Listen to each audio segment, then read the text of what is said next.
Looks like we're up and going. Alrighty, well, we're back with some more Pokemon Run&Bun Hardcore Nuzlocke. Picking up where we last left off in the final split of the game. Victory Road split. Yeah, we're picking up where we last left off, where we got our second Master Ball within Victory Road, and we used that to roll our second Roamer, and I ended up getting one of the two that I wanted the first try, which was a Thundurus. Pretty good Thundurus too, max speed IV, so pretty happy with that. So yeah, we're basically still just trying to work our way through the rest of the cool trainers in the Victory Road. There's still quite a few left, so ideally I like to get at least a couple done in this stream, but because I caught my Roamer without having to roll too many routes, there's a couple routes that are still left available for some encounters, so I will be doing that first. Just a couple. Ones that I feel like would help round out my box a little bit. I mean, at this point it doesn't really matter, but because I think with what I have I can make my way all the way to the end, but might as well. I also have a couple more, but some of them I probably won't end up rolling because the encounters aren't really that necessarily. But the two I'm looking for is 127. I have a 60% chance at a Ludicolo, which would be pretty nice, just to add another grass type to my box. And then rolling Route 132 for a Frostlass, just for another ice type, because those are the types that I'm kind of the most limited on. So yeah, I'm gonna do those ones first, so why don't I just go ahead and fly over there. So let's see, I think I could just go to Moss Deep.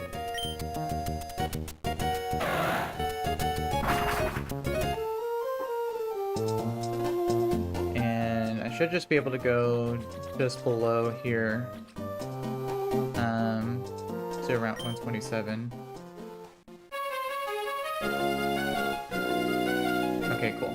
Yeah, so for this one, what I'm looking at here,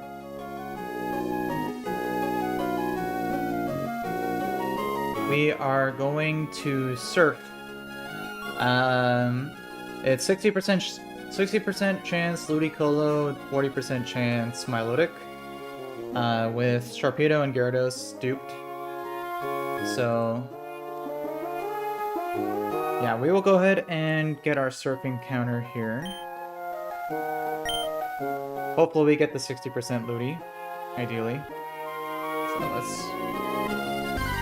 see what we get here. Oh, we got the Milotic. Well,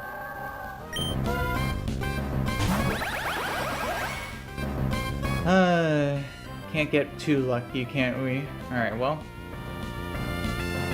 let me see what moves Milotic has.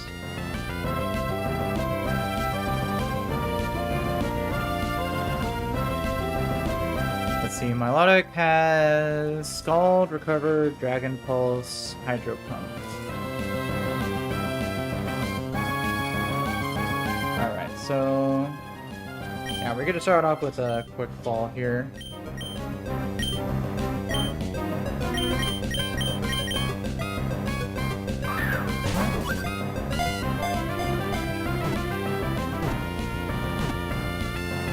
Alright, nice. Very easy. Not what we wanted in the slightest, but it is what it is. This is probably gonna be just sitting in my box.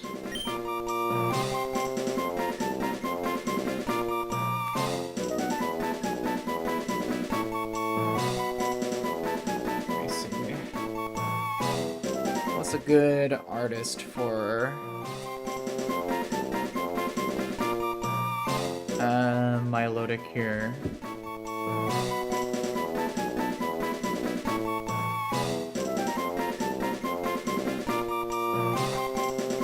Let's see, I think I'm feeling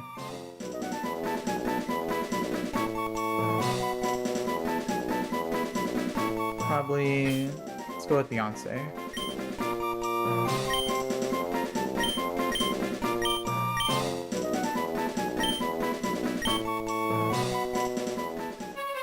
Alright, well, there's a dead encounter there. Let's go ahead and roll, see if we get another dead one. So next one is be at 132.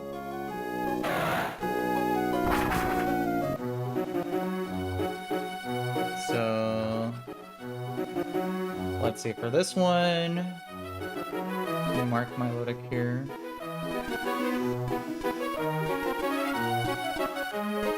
Let's see, well, 132. I have, looks like another 60-40 for a Frostlass or a Jellicent. So another 60-40, see if we can land it this time. Let me see what moves I got though. Frostlass.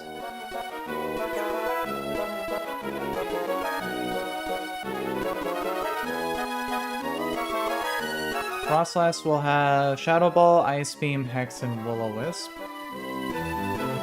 And Jellicent will have, looks like Recover, Water Spout, Scald, and Shadow Ball. No Destiny Bond, which is good.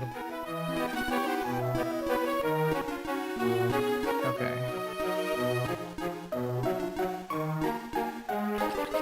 Alright, well, another 60-40.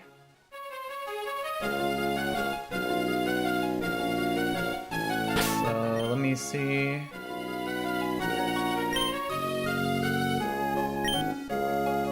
If we can win the odds this time. Alright, Frostlass. Whoa! What? Oh. What? It's...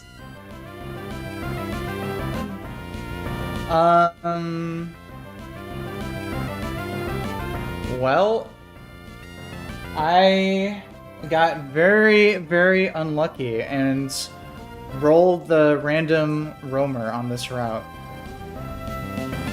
Which is a pretty good one, but I already used both my Master Ball, so I'm not gonna be able to catch this thing.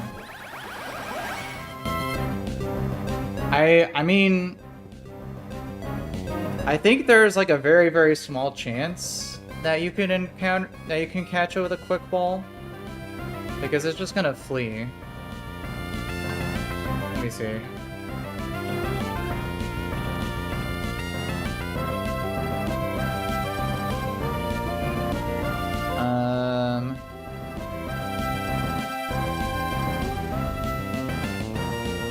Let's see, Enamorous with the Ultra Ball at level 90. No status.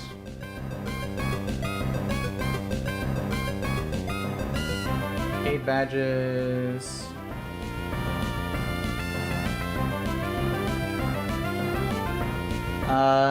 Looks like about a 2 or 3% chance of a quick ball. I mean, if I get it, I mean, that'd be cool, but that's not gonna happen. But let's just toss a quick ball and let it see it run away.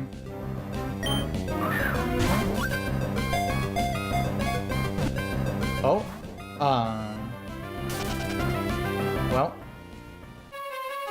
well, that's another dead encounter. Wow. I got terribly unlucky there. I mean, I guess I should have checked, but I mean, the odds of that are crazy. Well, there's that. I mean, those encounters weren't gonna be box breaking anyway, but I would have liked at least one more ice type and another grass type. But I can't believe that happened. That's really funny.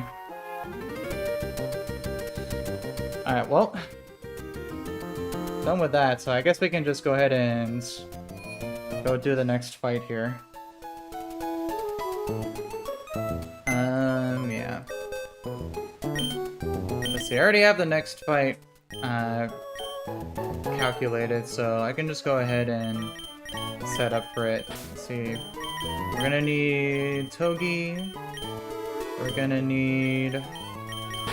we're keeping Latias. We're using Thunderous.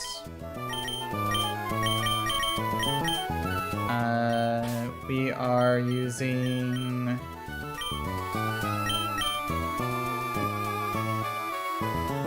Looks like...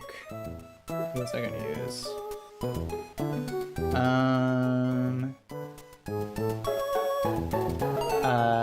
Mega B.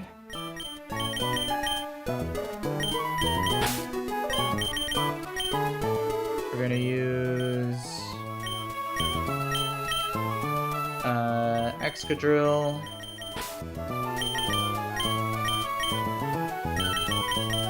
And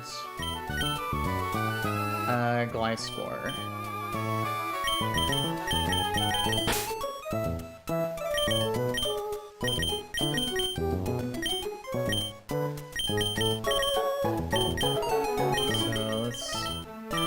Guys in here. I guess we can check what IVs are working on with this one. Timid? Okay.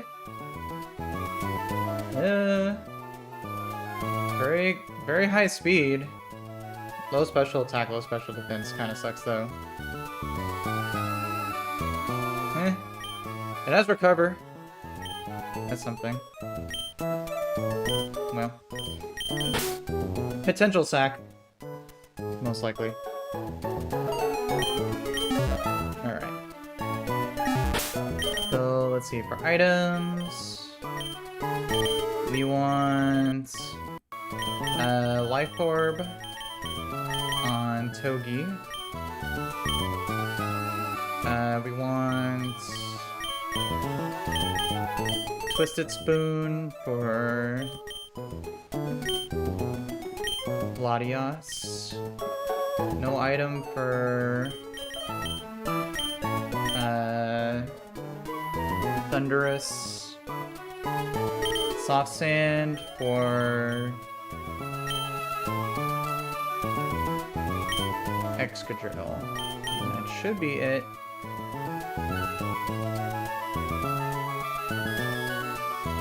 Alright, and then for pre-damaging, we want... Let's see.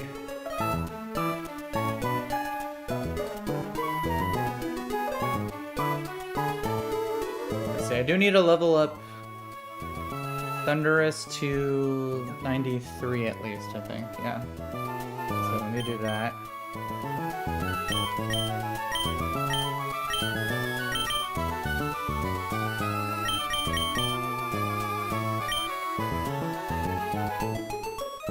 So 93.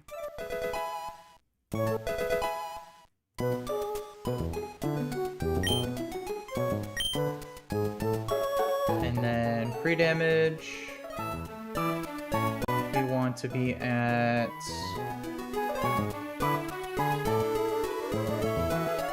171. Looks like, yeah, 171. So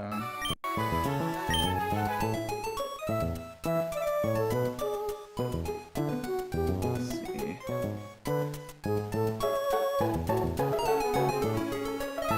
71 HP.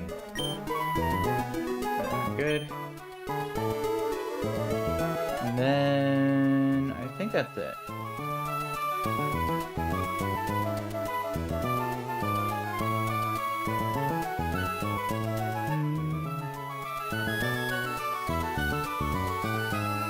Yeah, I don't need pre-damaging on anything else.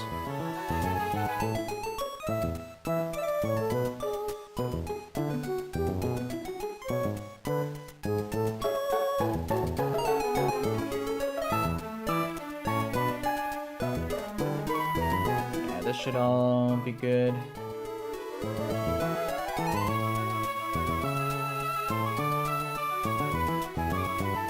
Some life orb, Togi.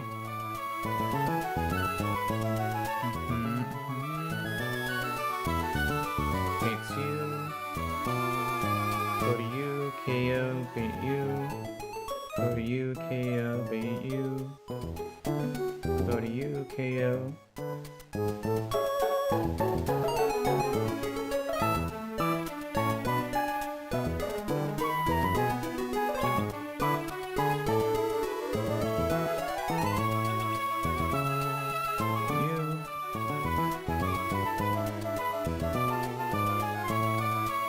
So this all looks good. Let's go ahead and head over to the fights. Let's see, repellent, activate.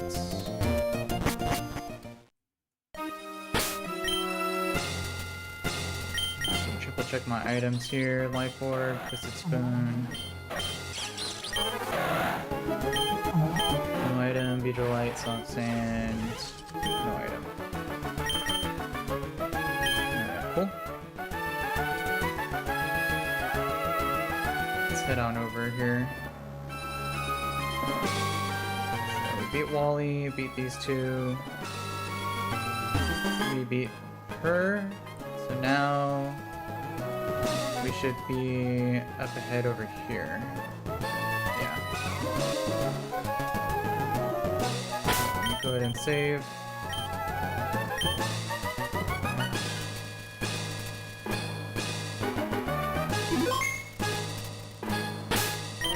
Triple check one last time. Let's see, I had Togi at level... Togi's at 90 now, so let me update that really quick.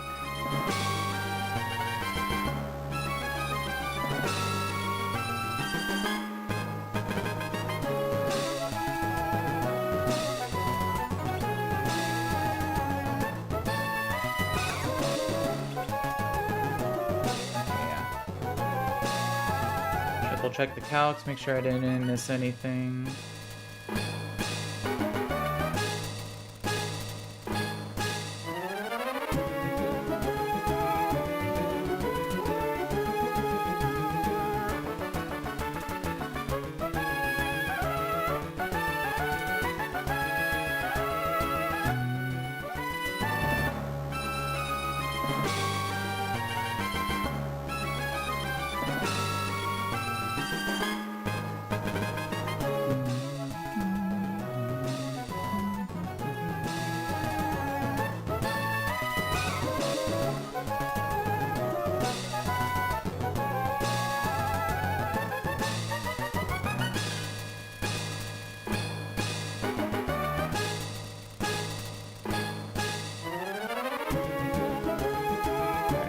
We're good.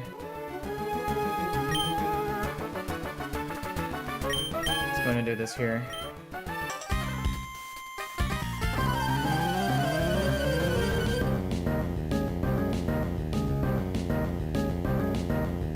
Alright, cool Trainer Quincy. He leads a Carbink that has Sturdy with Explosion and Hazards. So with a Life Orb and Togi, we're simply going to start with a Fake Out to break the Sturdy.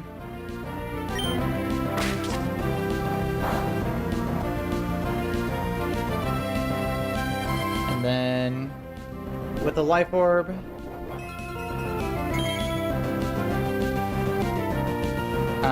We always one-shot at level 90 with a life orb with, oh, the...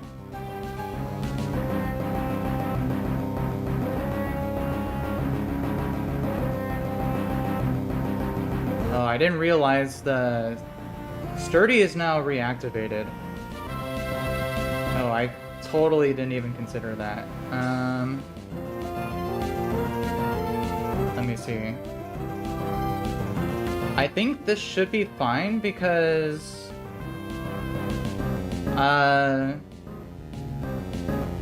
it sees a guaranteed KO with body press, and since it's no longer the first turn, you should always go for KO. So I think I should be able to just spiky shield, and leftovers can't recover back to full from that, so I think we're good. He can't explode either since he sees KO, so we'll just spiky shield. They should always go for body press. Yeah, good. Yeah, because spiky shield is 12.5%, leftovers is only 6.25%. Okay, yeah. Oh yeah, we're fine. It's a little scary there. But now, Sturdy's not activated, and we can just one-shot with Iron Head.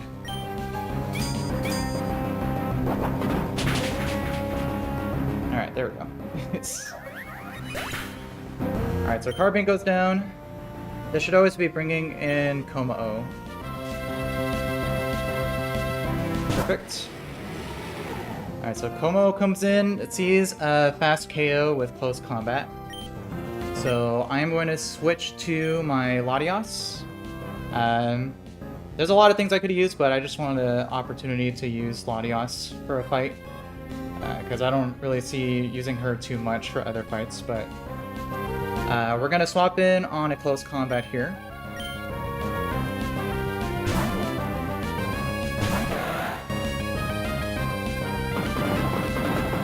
And we'll take it pretty well. And then now, with the stat drops, we can very easily outspeed and one-shot with a Psychic here.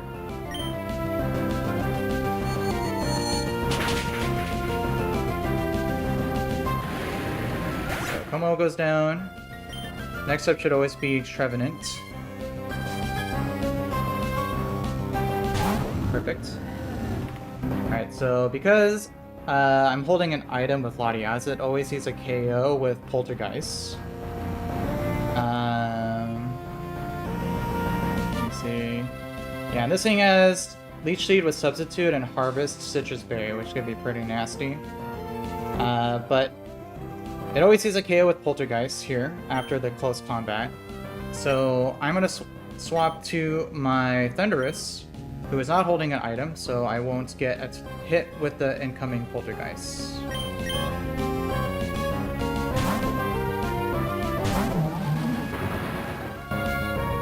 Yep, so Poltergeist fails. And then now we just outspeed and one-shot with an Acrobatics.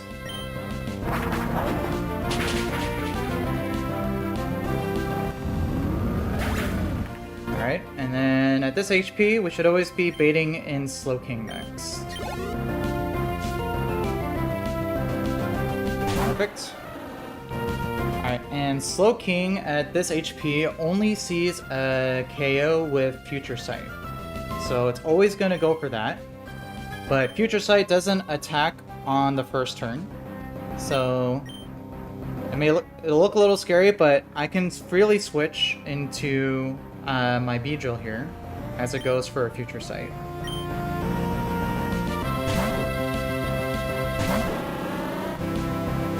So there's the Future Sight. It's not going to attack this turn. So it will attack on the next turn or the turn after. But this is perfectly fine because as a Mega Beedrill, I outspeed and always one-shot with U-turn. Allow me to swap out.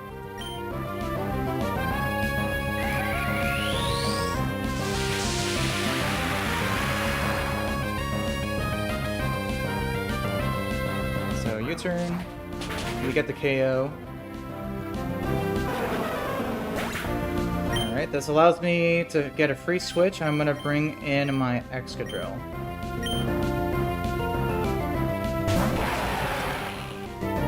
Alright, and this should just now bait down the line, so we should see Muck come in. Perfect.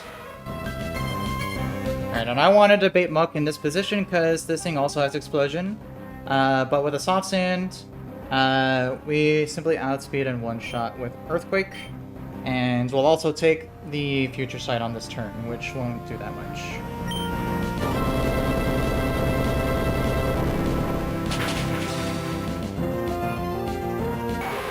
So Muck goes down. We'll take the... Oh, we don't take the Future Sight? Oh yeah, no we do. Yeah, but this won't do too much. Alright, so this just leaves his Mega Beedrill, which does have Swords Dance, but right now, as a regular Beedrill, it sees that I can outspeed and KO it. So he won't use Swords Dance, he'll just use Drill Run. So this just allows me to freely swap into my Gliscor on the incoming Drill Run here.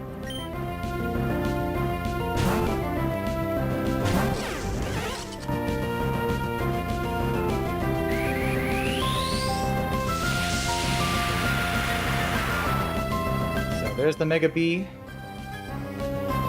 There's Drill Run. And then Gliscor dogs on this Beedrill. Even with its crazy attack stat and adaptability. We'll eat the incoming was it X-Scissor and then just one shot with an Acrobatics.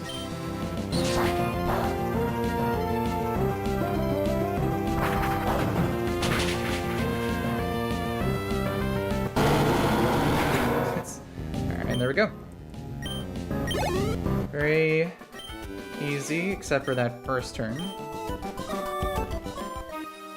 I think that's the third time I've been caught with sturdy leftovers.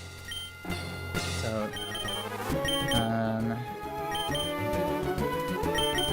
but we worked around it.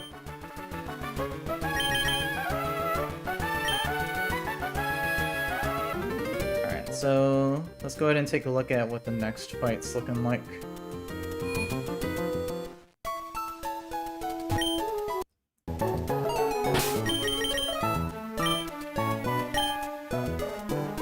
Alright, let's see.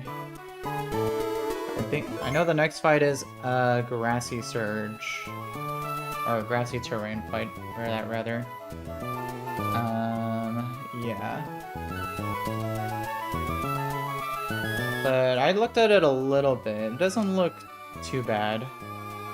There is a Focus Sash Rillaboom lead. But let's see, we could take a look at it here.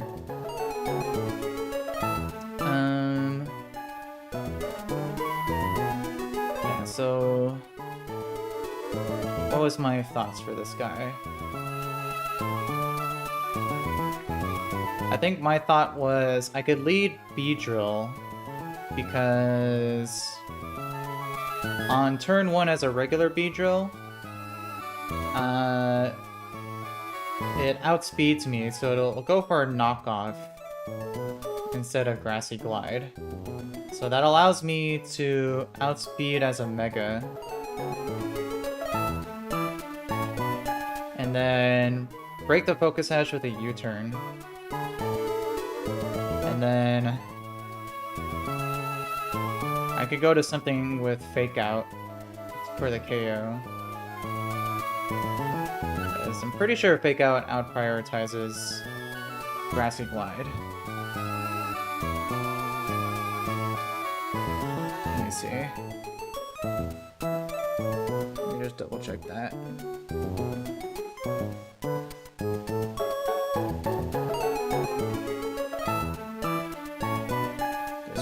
Prioritize Grassy Glide.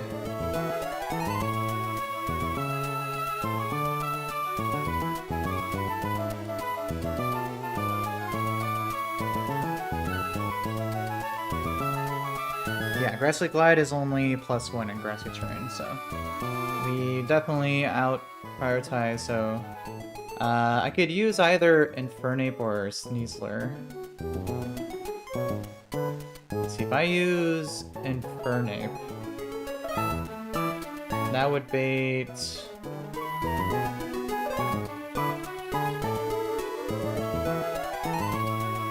Yeah, that would bait Inteleon for either a Snipe Shot or Acro. I can just sit on this thing with Goodra.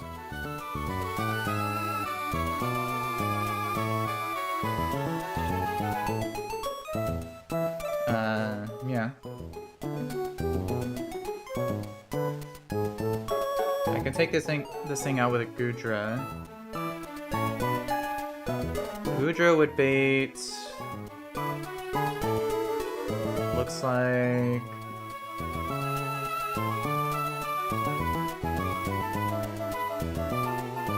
Let's see. Most likely, you're not gonna show KO. So, Tyranitar is faster, but I out damage. Clefable faster and I out damage. Arcanine is faster and out damages. So it should be always Arcanine. Yeah, because that's the first thing that outspeeds and out damages. Guaranteed close combat.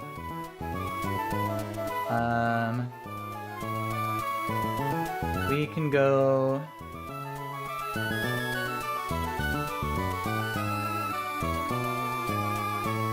And this thing also has extreme speed, so I gotta be careful with that.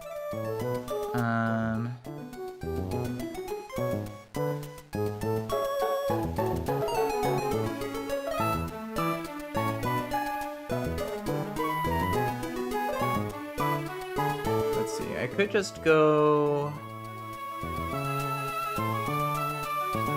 Golisopod, emergency exit. Let's see, where's he at here?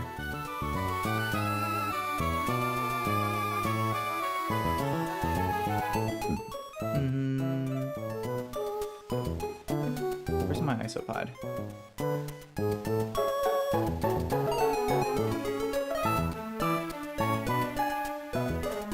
Let's see, am I blind? Oh, there he is. Yeah, so I can get a emergency exit on close combat, and then probably KO with Excadrill to take the close combat. Excadrill would bait.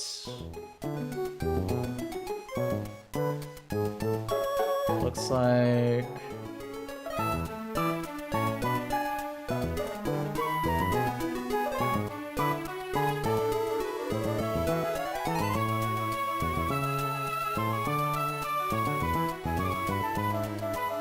If I don't equip like a choice band,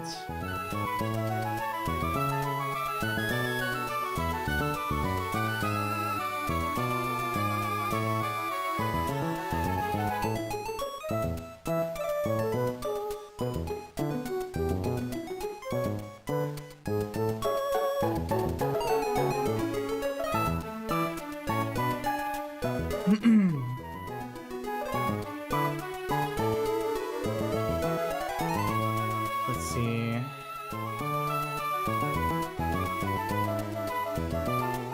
Excadrill without a choice band will most likely bait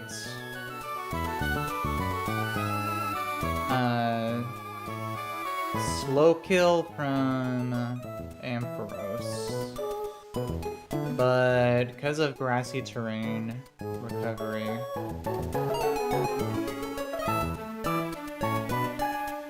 I mean, I could just account for that to always pre-damage to bait Focus Blast. If I do that,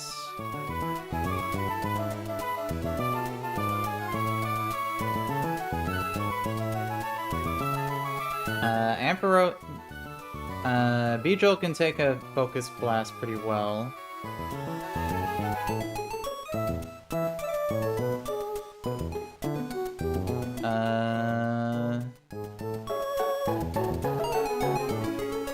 Let's see, this thing's pretty tanky. Let's see, who can I use to take this thing out?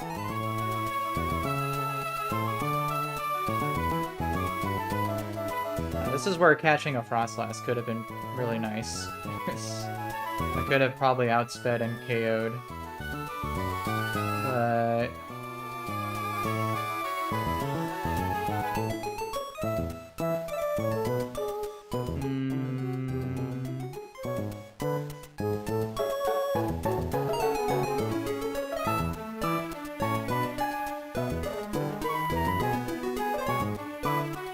yeah, this thing deals crazy damage.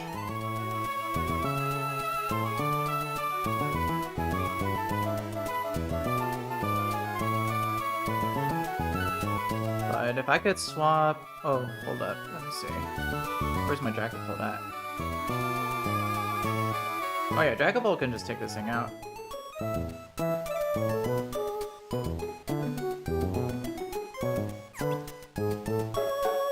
Okay, I can just KO with a Dragon Darts. Let's see, where would that leave me? Oh, but then I'd be bringing in Tyranitar to get Pursuit Trapped. So that wouldn't be good.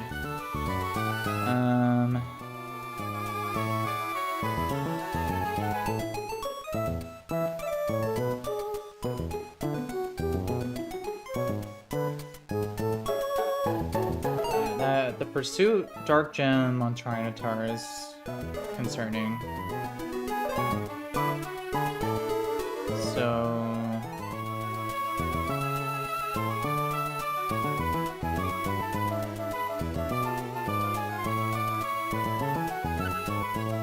yeah, so I might want to actually, let's see, if I give Choice Bands to Excadrill and level him up, I think I just bait down the line. Because I would show fast KO on everything that's left.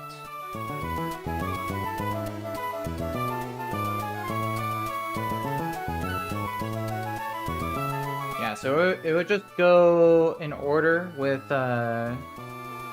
Tyranitar. I could just get the chain kill. Then it would go Puppable for Flamethrower.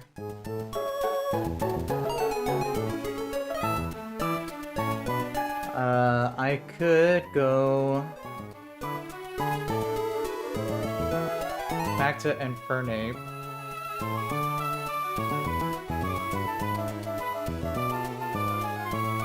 On that.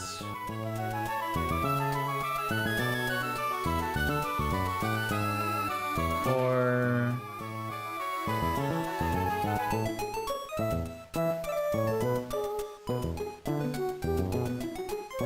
yeah, I could also go Goodra.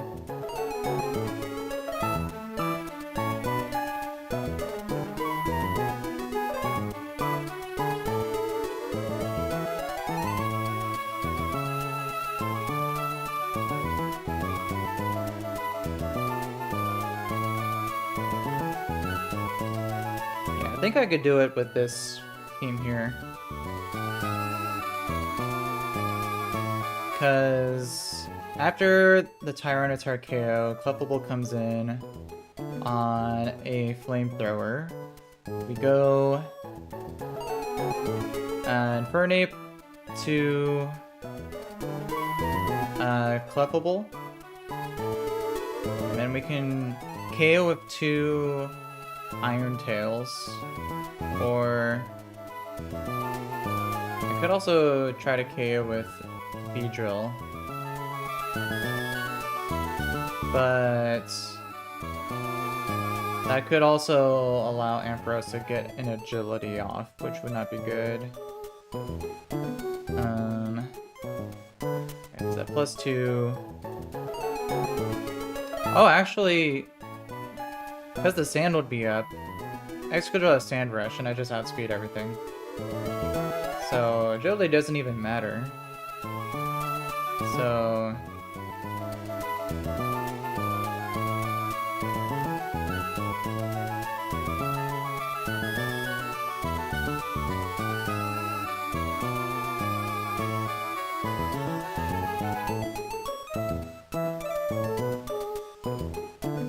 yeah, I think that could work. So let me recap here. Beedrill open, U-turn break Sash into Infernape, KO with Fake Out, Bait, Inteleon fast KO, we go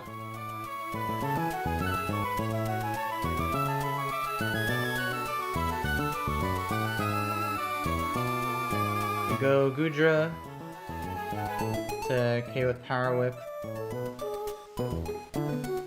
Bait.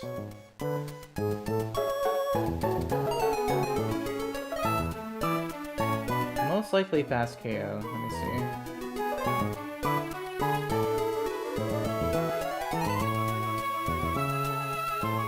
Let's see. Grassy terrain. How much does that heal? Grassy terrain heals a 16.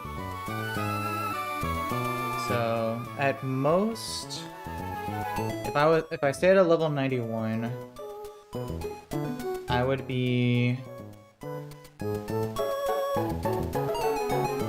max roll acro is 22.7.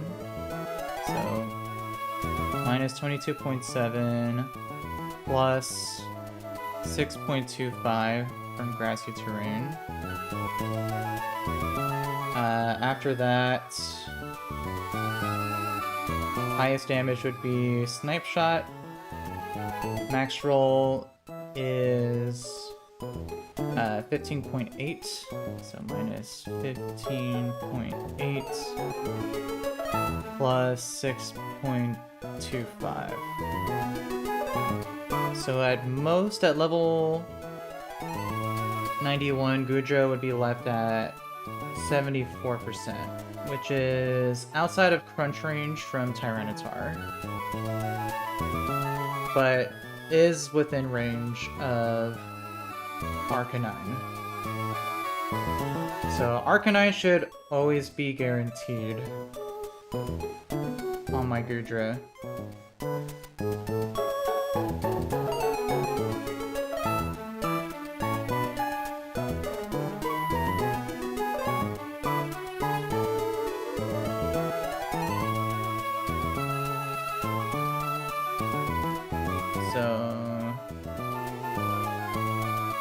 That always pays close combat, which allows us a emergency exit Oncolysopod to Excadrill to KO with a high horsepower Choice Banded, level 95.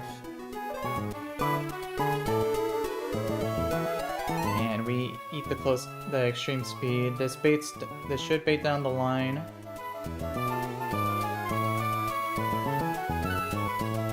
So Tyranitar comes in, we KO with high horsepower. Buffalo comes in for Flamethrower. We go Infernape to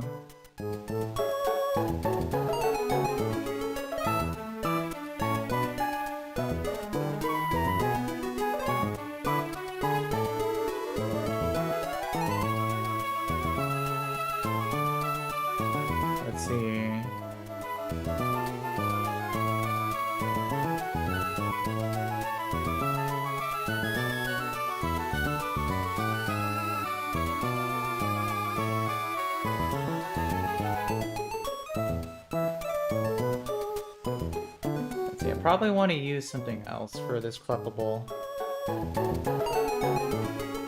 Who would I use though?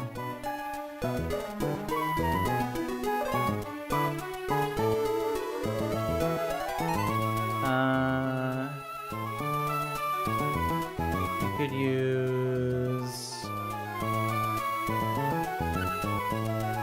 some Charizard or Salazzle.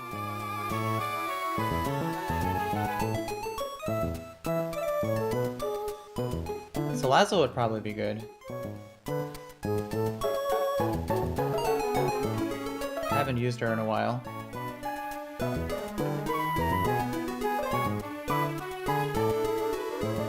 And then we can just KO with 2 Sludge Bombs. And level her up.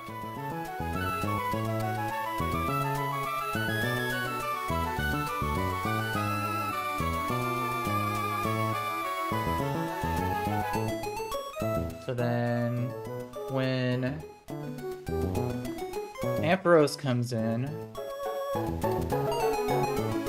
you would go for either Thunderbolt or Agility, but because the sand is up, I can just freely swap to Excadrill and get the KO, being in sand, even after +2 speed boost. Yeah, let me just triple check the spreadsheet that's Sandstream. Yeah, Sandstream Tyranitar.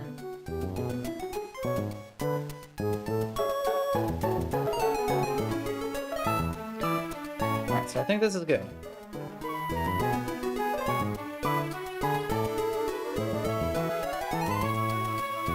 So let me just recap one more time.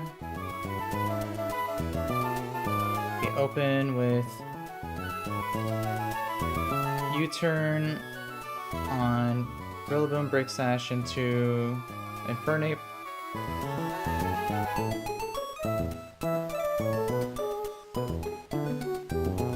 Let's see, would that... Let me just make sure that always KOs. After Grassy. U-turn minimum deals 94.7%. Plus 6.25 from Grassy Terrain is 11.5. So I do need to level up. Let me see.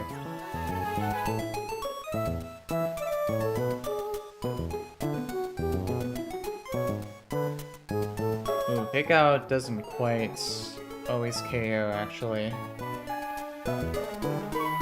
After U-turn. See, and I can't hold an item because he's gonna use knockoff. So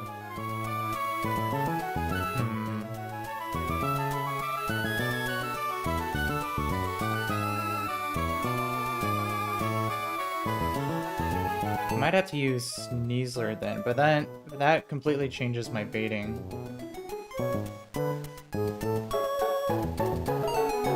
Let's see, does it though? Let me see.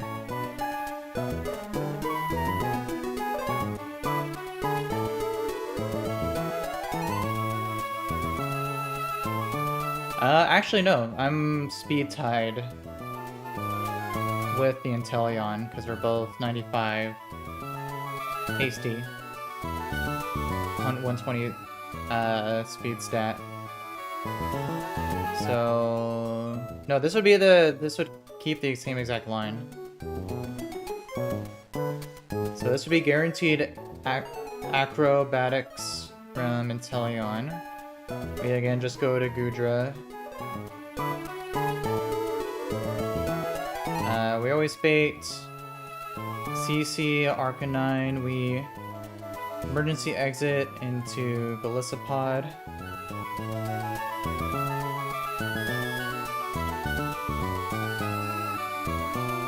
Oh, actually, without. Oh, I had that with the sand clicked. Without sand, my Excadrill is slower than the Arcanine. So that doesn't work.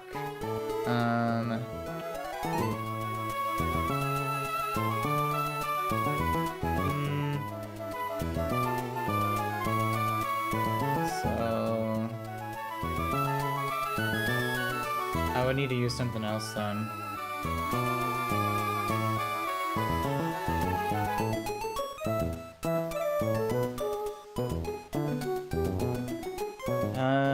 Who else could I use?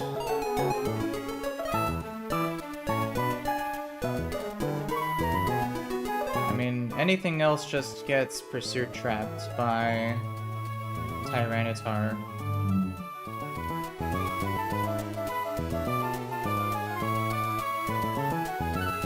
Let's see, I could go Choice Scarf.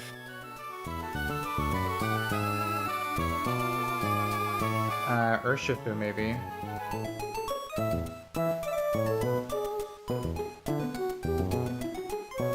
Choice Scarf outspeeds with close combat. And Extreme Speed doesn't deal that much to us. But let's see.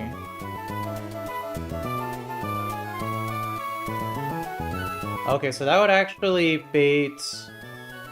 That would guarantee bait Clefable for Moonblast. So... with that...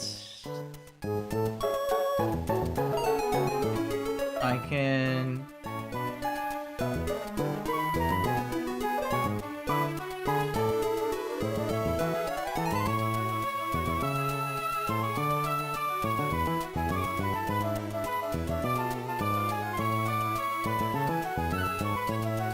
still go Salazzle.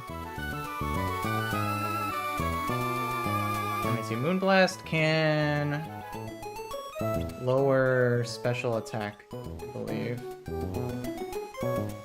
But if I level up Salazzle to the cap, -1 special attack. Oh yeah, so that would still be perfectly fine, because Poison Barb at -1 still is a guaranteed 2-shot in grassy terrain, so we could still go U, but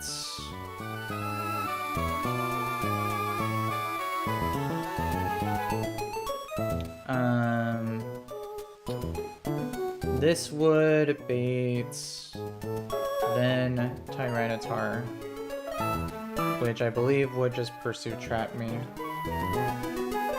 Yeah. If I get too low, which most likely would.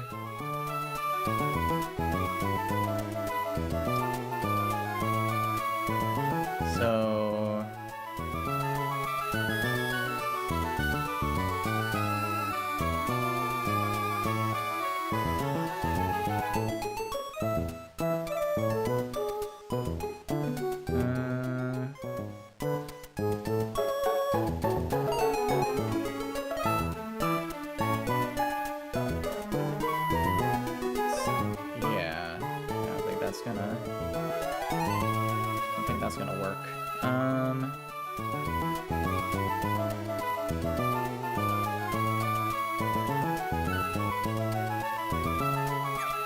Only if I did more damage with Excadrill.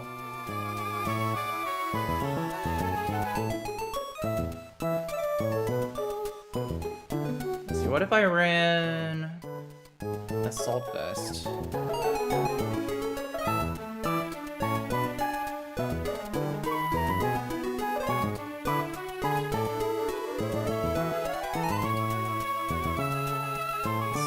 Problem is though that Flamethrower can burn me, which would not guarantee a 2-shot.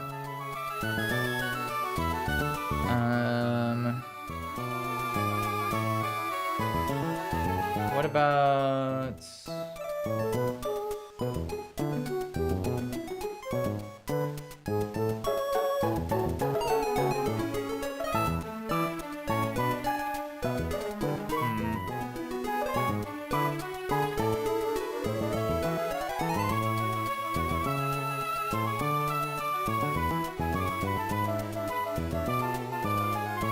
gonna deal with this Clefable?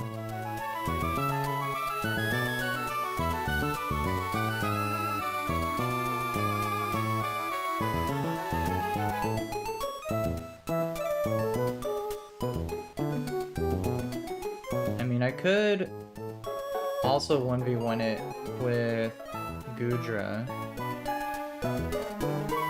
and KO with two Iron Tails.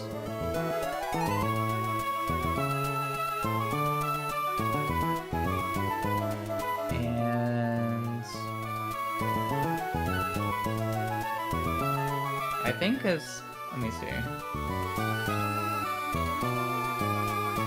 As long as I stay above half health, I should only be baiting Crunch from Tyranitar, which means I could just go back to Urshifu for the KO.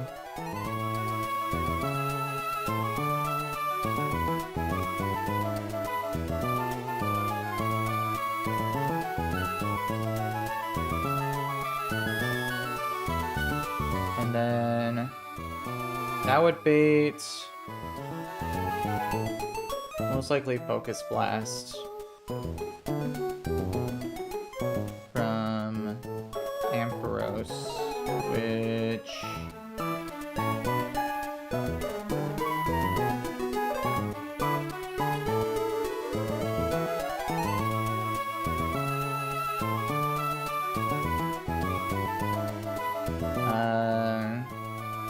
as long as I bait either Thunderbolt or Dragon Pulse, I could always swap in Excadrill and get the KO. So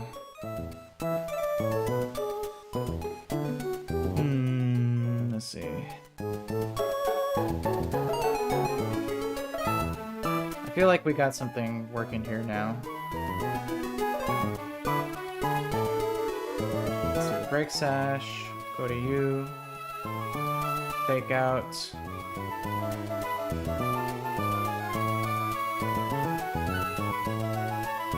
Fake Out for KO, bait Inteleon, fast KO. Go Goodra,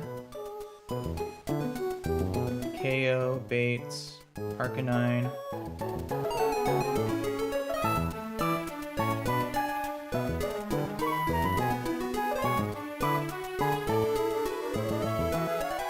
Close combat.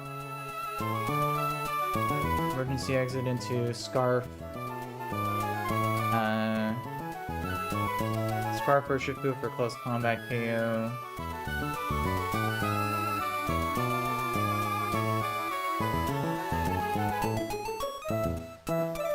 This will always bait Moonblast Urshifu.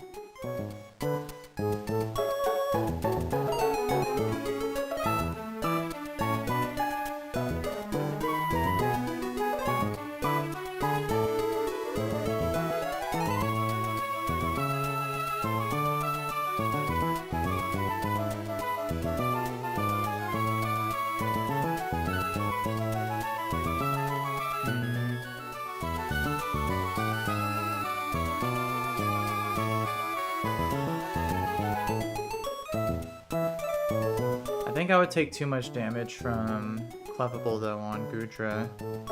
I'd probably be in pursuit range.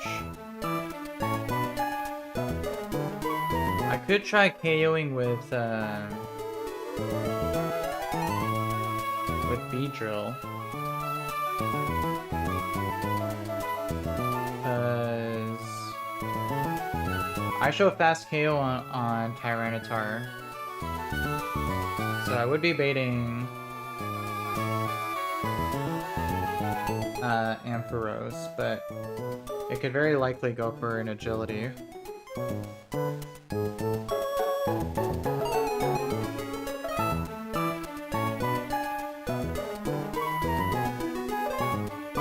I could also try to pre-damage Beedrill.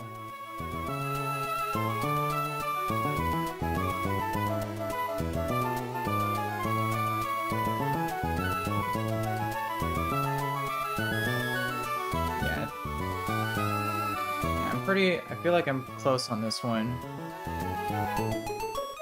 Go you, to you, KO, bait you, go you, KO. Bait you, emergency accident to you, KO, bait you.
If I go to Gudra, I could deal some damage, but then Clefable could set up a Calm Mind as I try to swap to Beedrill. Yeah, Grassy Seed makes this thing really tanky.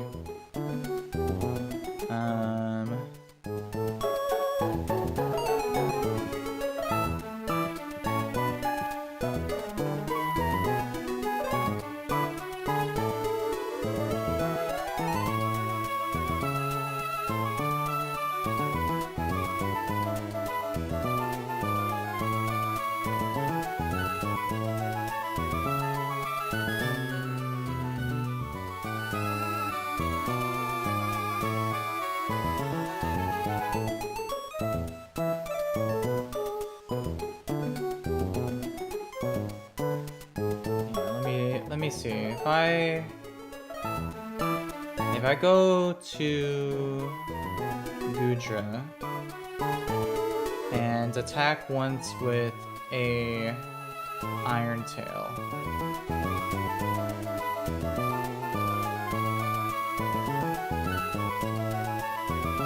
Clefable can set up a Calm Mind.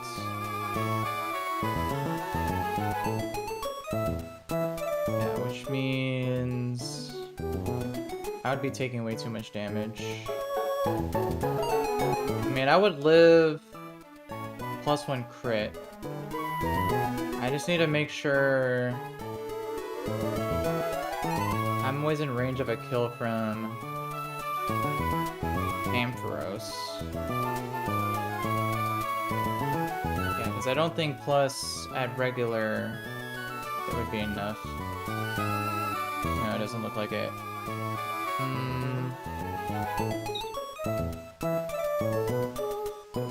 I don't know. This one's kind of getting stumped on this one.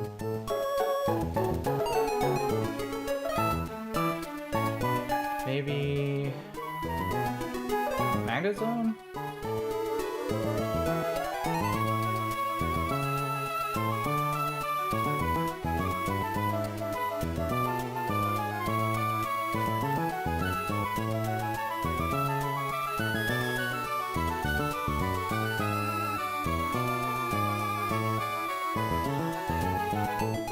Oh, maybe...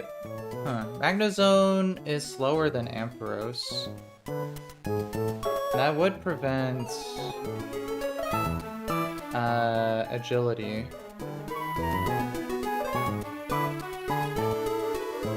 But...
me just see.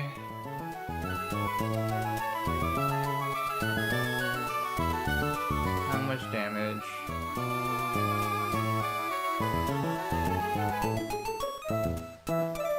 Yeah, I would be taking way too much damage from Gudra. And I have to give him a zoom lens anyway for Inteleon.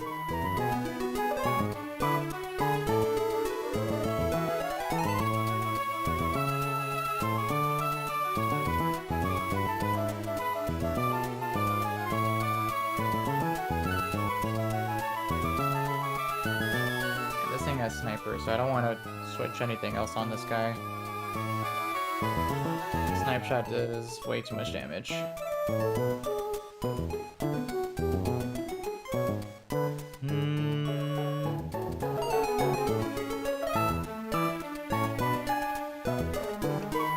this Tyranitar is the really big problem on this team.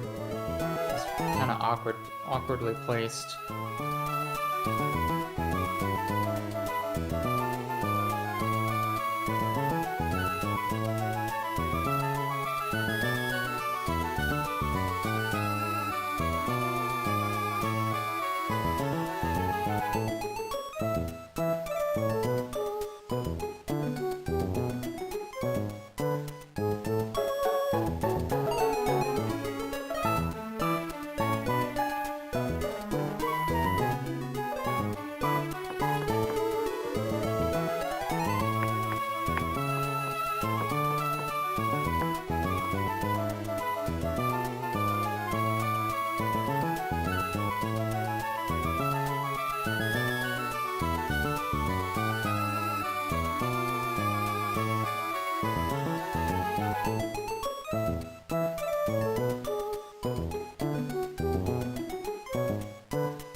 Let me look at something else here.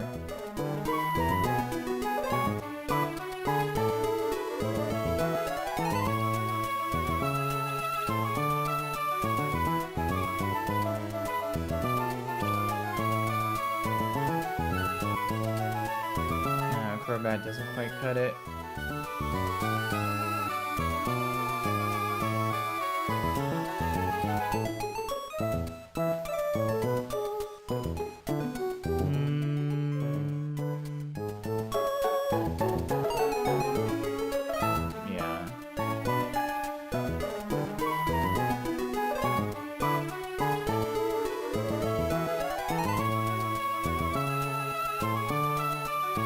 Turn into you, fake out, bait you into you, KO, bait you, close combat into Velocipede.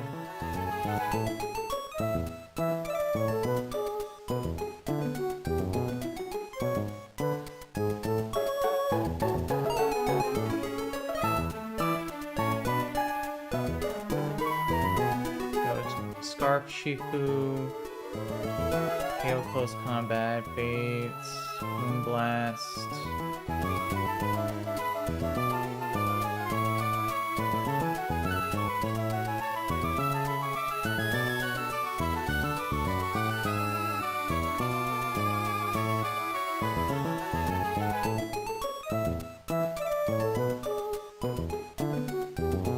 Let's see, let's say I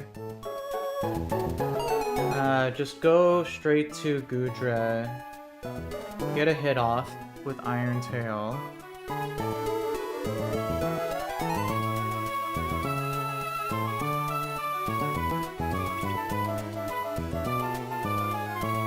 Clefable won't use Soft Boiled because I deal half.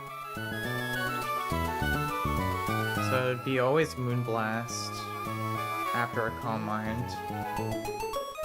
I can KO with Poison Jab.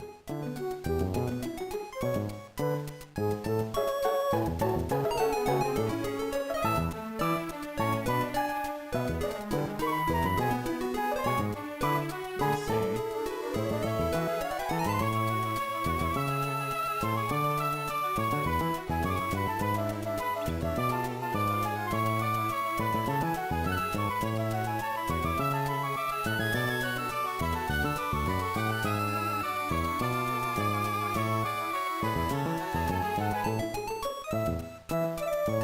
It gets an agility.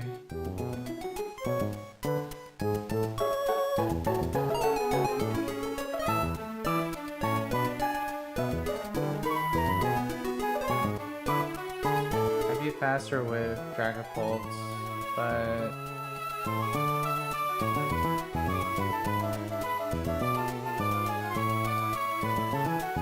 that wouldn't really be that good. Yeah, I think I need to try to bait out Tyranitar before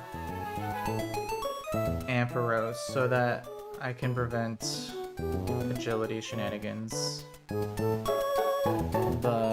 how am I gonna do that?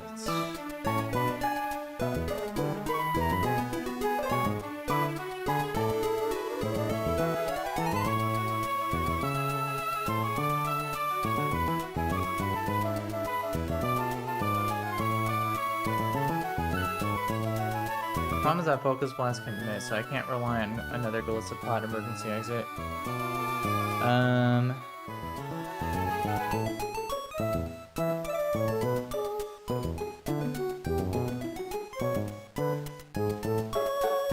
Let's see, Latias isn't strong enough. Even that max special attack. That's pretty sad.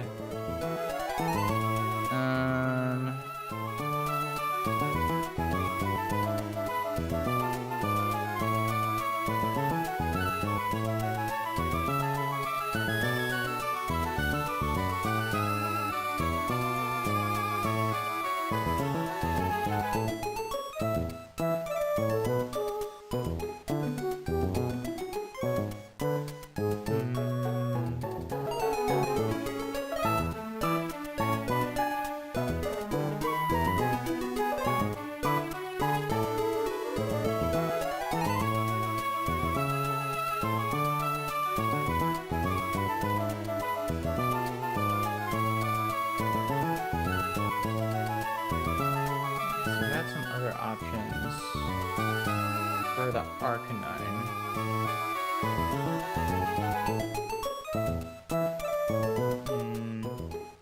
Not really.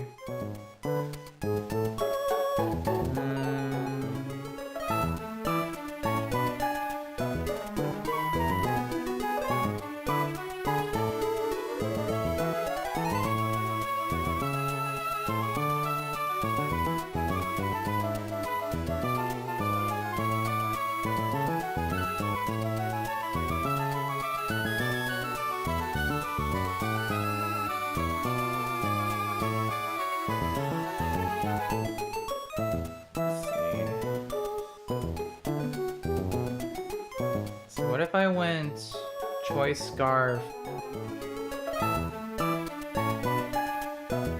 on Excadrill? I would outspeed KO the Arcanine.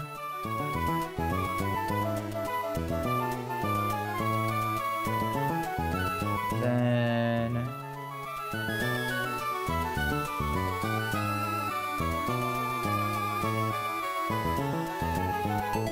actually, what I could do, I can pre-damage to bait Tyranitar on Excadrill.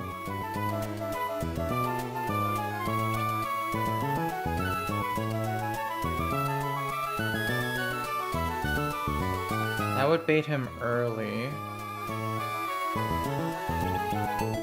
I'm gonna go for either Crunch or Stealth Rocks.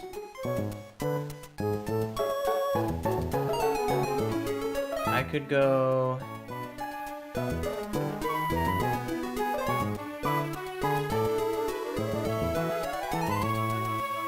maybe...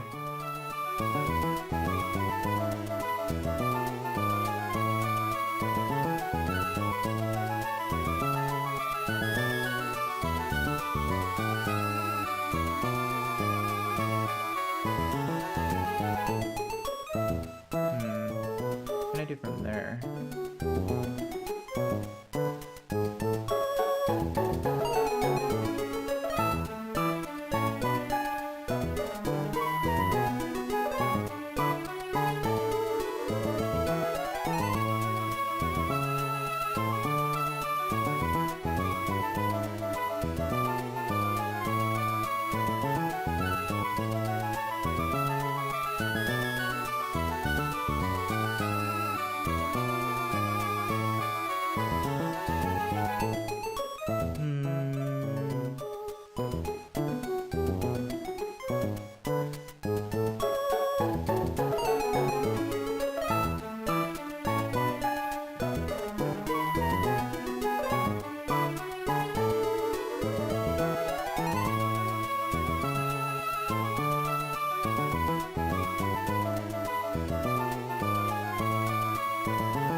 much other switch-ins.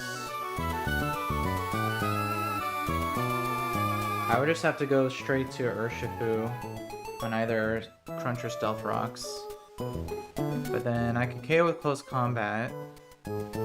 This would still bait Clefable, but now the sand would be up.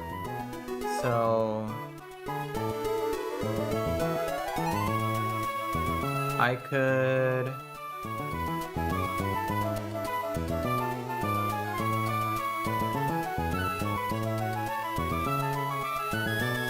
this would allow Excadrill to outspeed, but he won't be able to KO. Yeah, I don't think that would work either.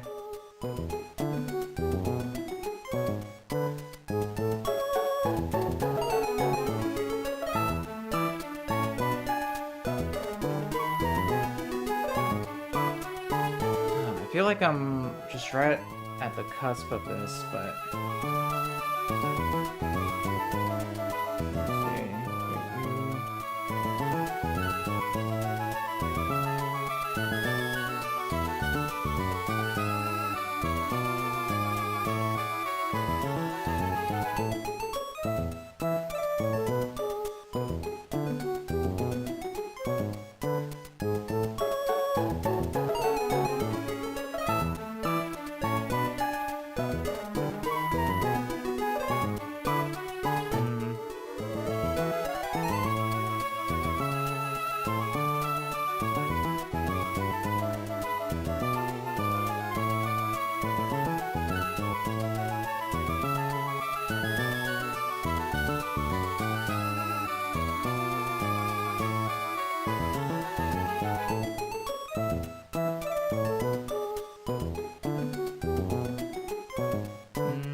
what if I...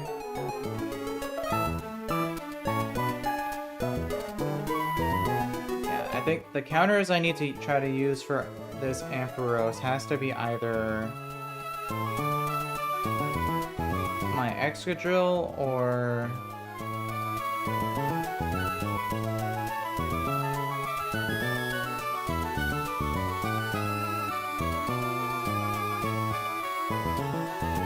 Excadrill or Hydreigon.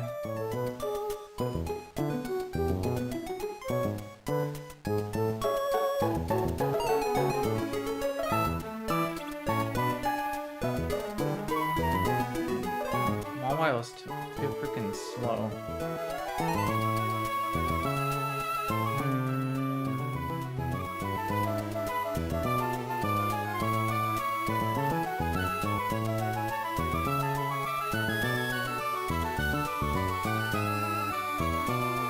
Ampharos is a demon.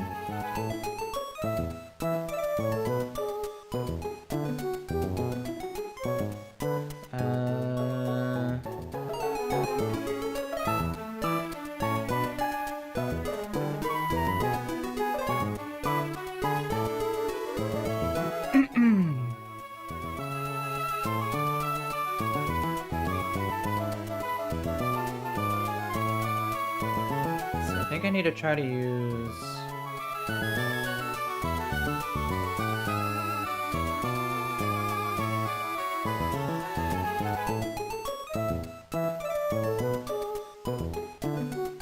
Let's see, close combat.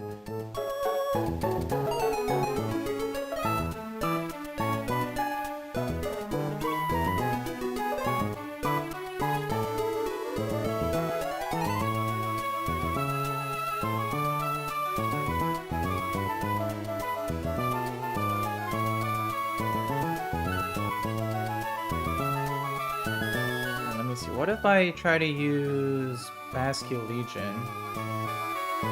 Choice Scarf.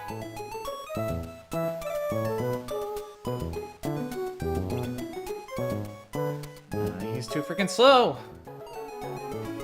Minus speed. All my freaking minus speed nature mons.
use Gyarados. Choice Scarf.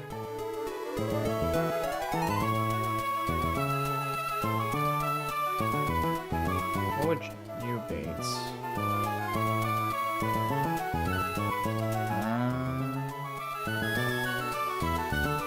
Actually, this could be something.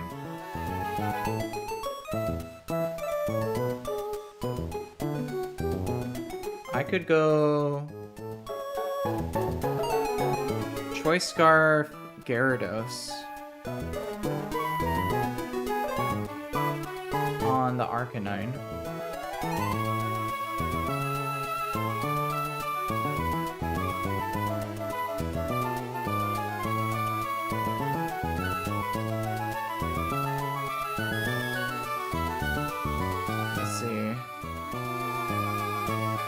I would probably still need a Golisopod exit, because if I get double crit,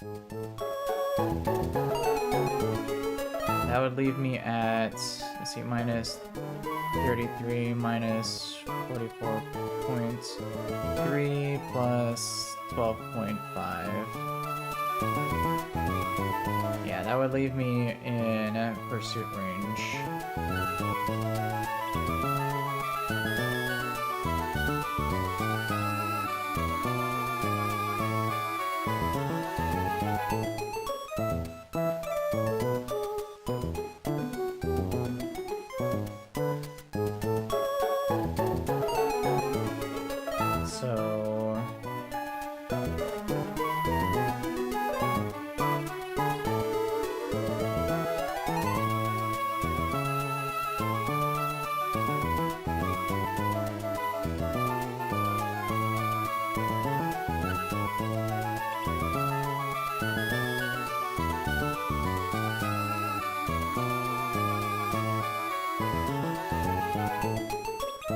But if I Golisopod exit into Gyarados, I'd only be taking an extreme speed. Actual crit deals 44.3 plus 6.25 from grassy terrain. This would always bait slow kill from Tyranitar. So it'd either go for Crunch or most of the time Stone Edge, sometimes Crunch. What could I do with that?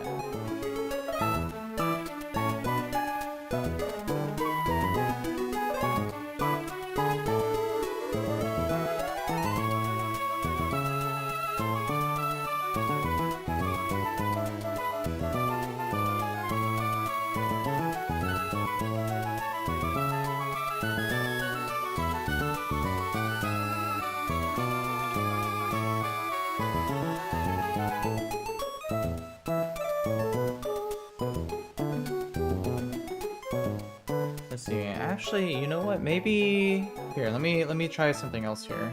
Because Sneasler's not really helping me out too much, other than faking out the grassy glide Rillaboom. But I could also use Sucker Punch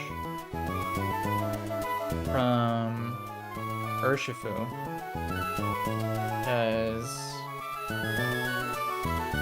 at the level cap, he is faster than Rillaboom, and Crunch would out-prioritize Knockoff.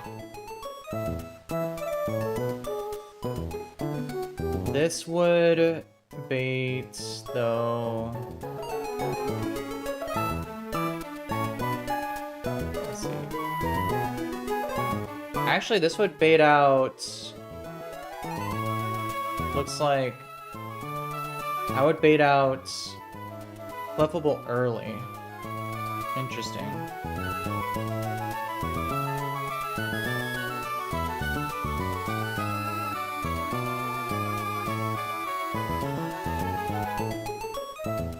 Maybe there's something I could do with this. Let's try this line. Let's see, if I bait out Clefable early, it's always Moonblast.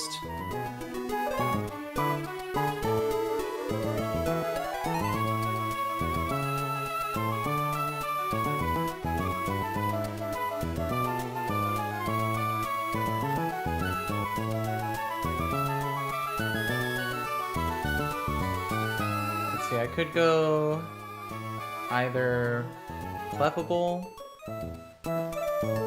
Let's see, I could either go Magnezone, but I can get a -1 special attack.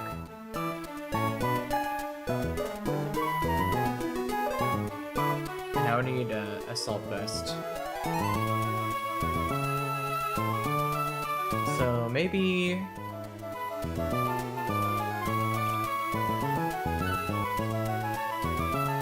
maybe we go Salazzle. Deal with the Clefable. This would bait Fast Snipe Shot KO.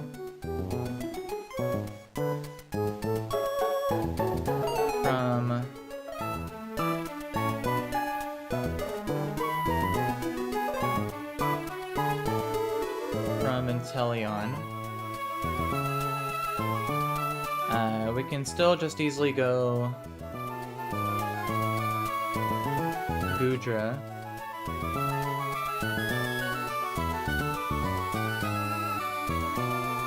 This would then bait the Close Combat Arcanine.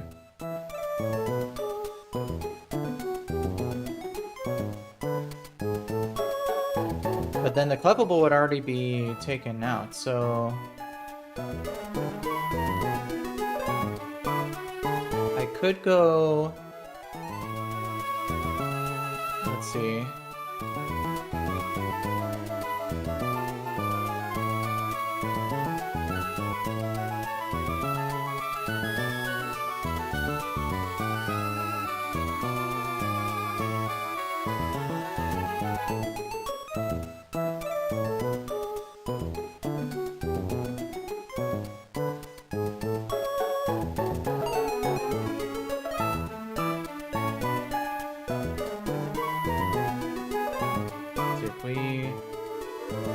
emergency exit.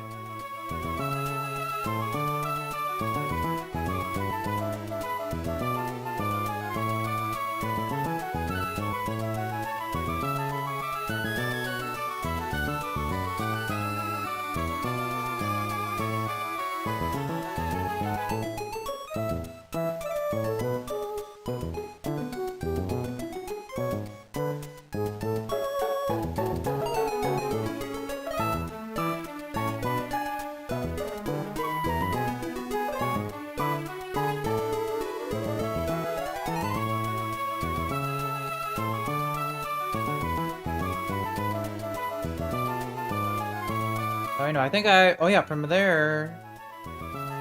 yeah, because then I could get my CC. Then I can just go straight to Excadrill. And then just lock myself... oh wait, no, but then I'm still slower. Only I was faster. I could just be able to sweep from there. But... I need something more.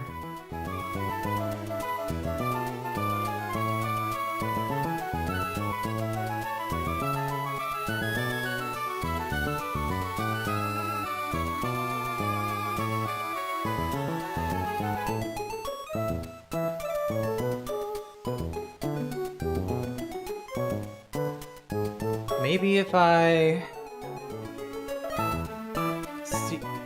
emergency exit into Beedrill,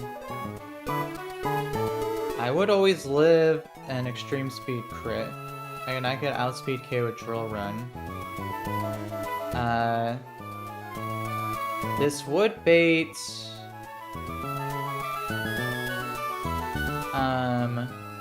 Ampharos. And it should always see a KO because of how much damage Extreme Speed deals. Let me just see. Extreme Speed deals 51.9 min.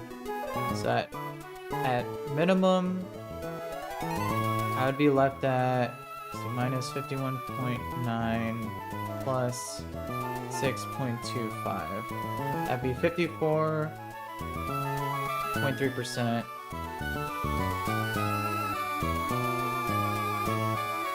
Oh yeah, that guarantees at least Thunderbolts. And then if I take a max roll crit, that'd be 91.7 plus 6.25. That'd leave me at 14.5%. Oof. If I do get max roll crit, I could potentially also be baiting Focus Blast. And Excadrill definitely cannot survive that. But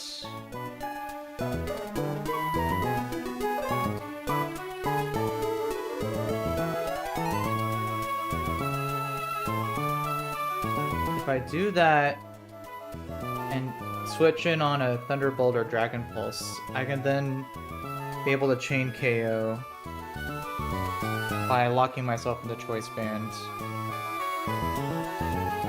And then KO both Ampharos and Tyranitar from there.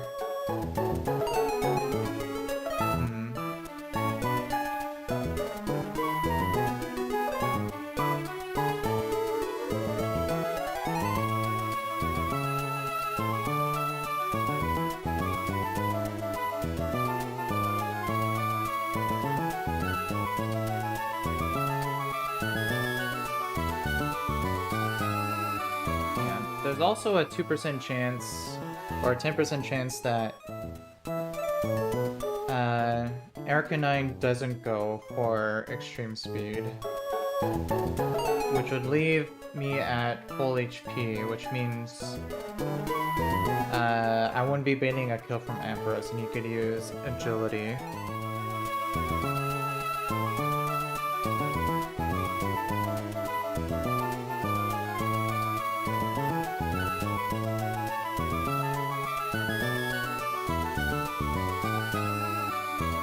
Sand wouldn't be up, so Excadrill wouldn't outspeed.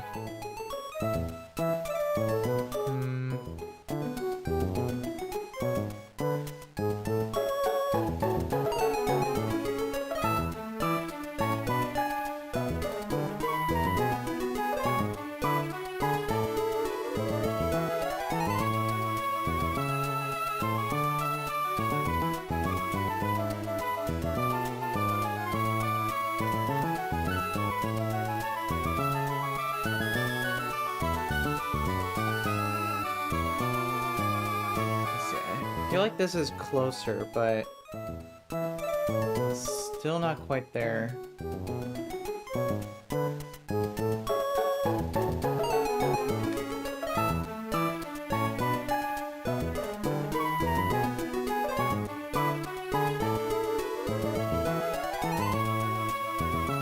Let's see. Okay with Crunch. Big Clefable Moonblast, we go Salazzle for the KO. Bait Fast KO from Inteleon, we KO with Goodra, Bait Arcanine, Close Combat.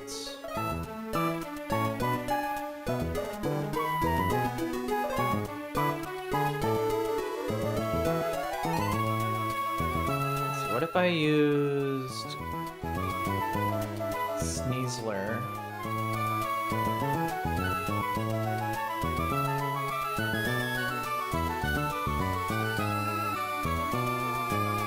If I use Sneasler, I can use Choice Band.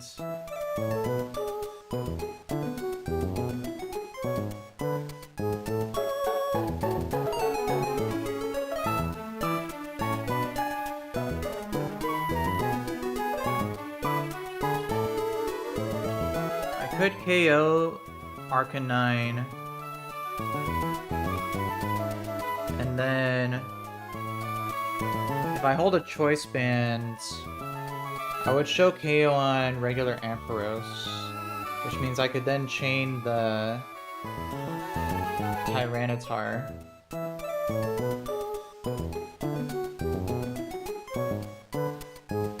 which would mean I'd be most likely guaranteeing random move from Ampharos. So he wouldn't be using agility at least, but I don't really have any much other options after that point. I just don't have the team slots.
What if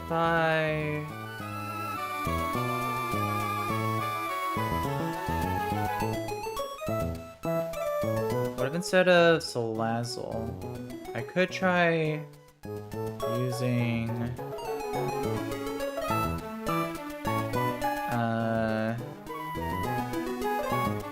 using Excadrill.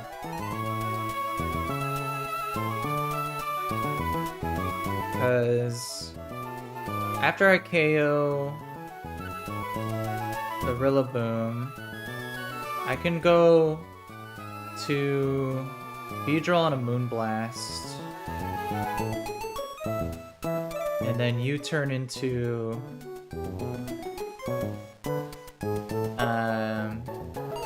Golisopod for an emergency exit, a second one into Excadrill, and then let's see, at 95, Iron Head would deal 86.3 plus Beedrill U-turn deals 19.8 minus 6.25 from grassy terrain. That looks like a guaranteed KO. Let me see. Let's see. Clefable's at 308 max HP. 0.0625. So grassy terrain would heal 19. So Minroll U-turn is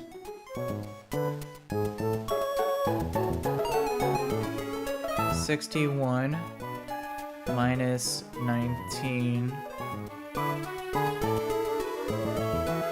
plus Choice Band, Minroll, level 95. Iron Head deals 266. Yeah, that's exactly 308. So I could do something there. I could KO Clefable, which would bait then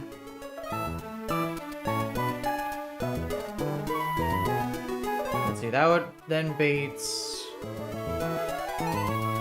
a fast kill from Arcanine, but now it would be either Flare Blitz or Close Combat. And I can't swap Blissapod on a Flare Blitz.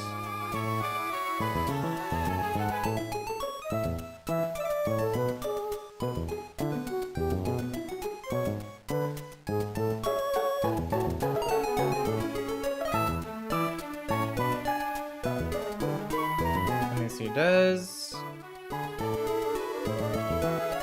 Let's see, what's Dragapult's hidden poison? Nah, that doesn't help. If he had hidden power grounds, I could deal with the Arcanine with that, but not quite.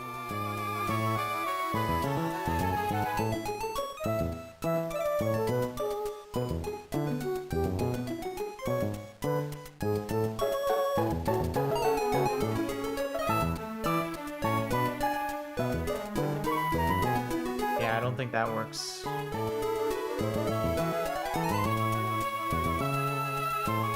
I can't use Excadrill for that.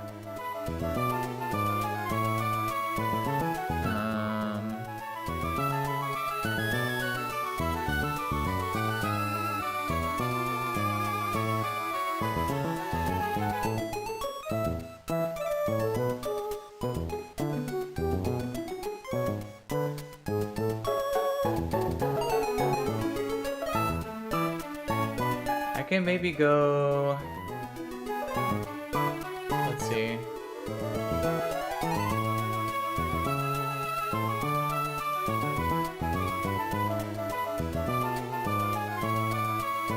I can maybe go Choice Band... Arcanine. And KO with 2 Flare Blitz.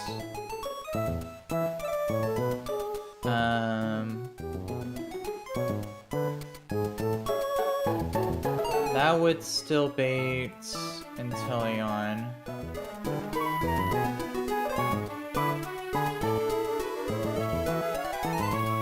And then I'd be in a similar position. Yeah, that doesn't really add anything to me.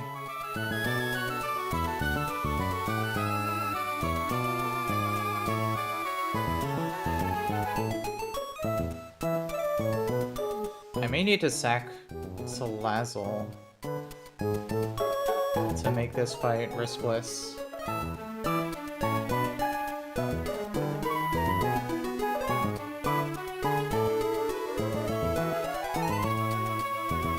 Because otherwise I'm not really seeing the angle.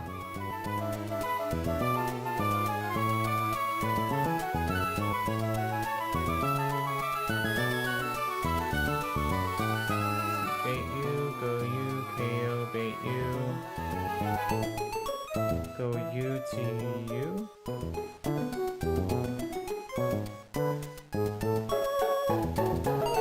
Yeah, I think my best bet is trying to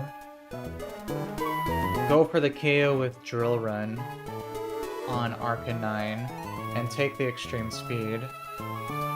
And hopefully not get Maxwell crit. Because as long as I don't bait Focus Blast, I can very easily go...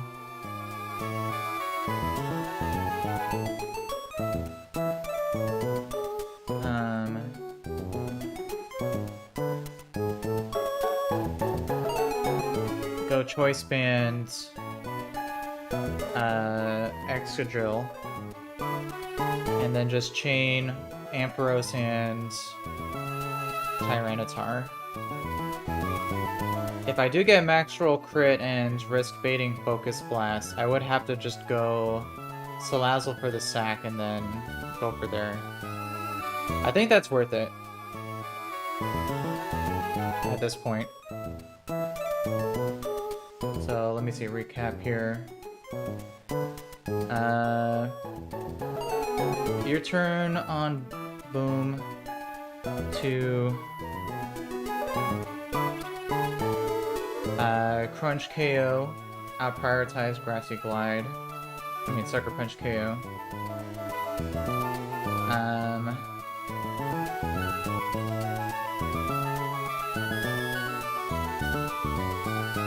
V-Bait. Always slow KO Moonblast. From Clefable, we go to Salazzle with Poison Barb to always two-shot with Sludge Bomb.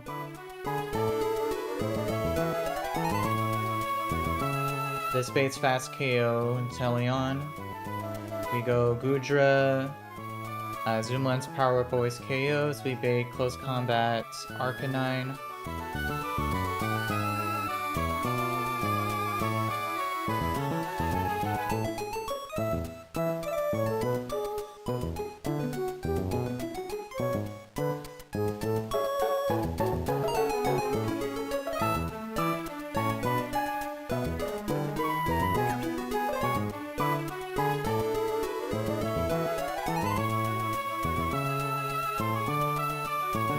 Close Combat Arcanine.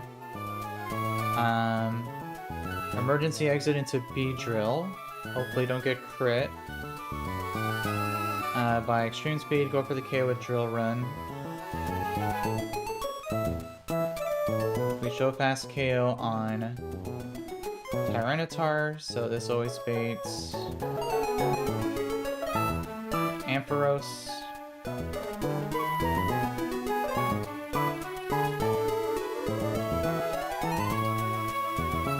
Should always be either Thunderbolt or Dragon Pulse at the very least, if it's non-crit. We go straight to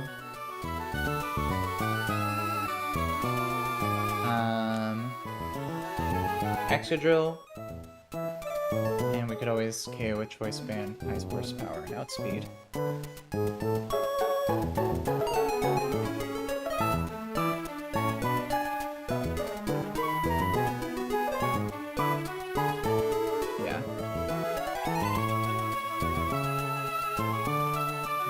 Check.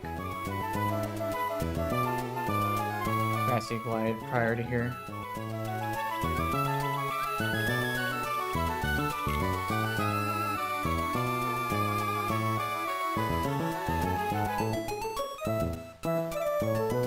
Yeah, it's just +1.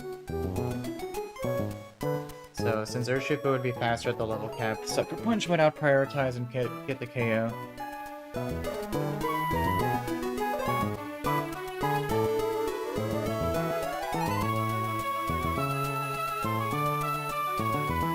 That.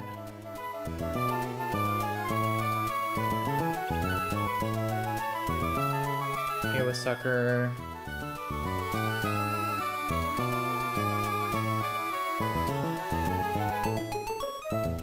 Big Clefable, Moonblast. 1v1 with Salazzle. Bait Inteleon. We go Zoom Lens, Power Whip Goodra, Bait CC, Arcanine, Emergency Exit into B-Drill, K with Drill Run, take the extreme speed,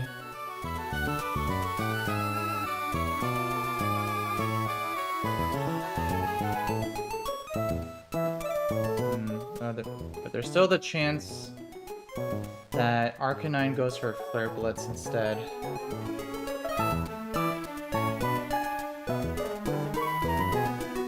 If that happens, I would be potentially baiting Agility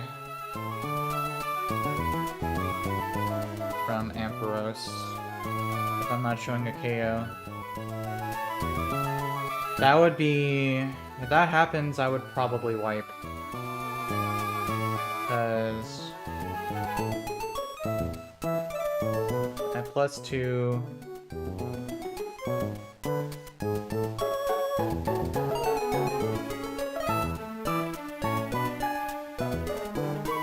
I mean, I could try swapping back and forth on a Focus Blast. Because I do outspeed after +2 still.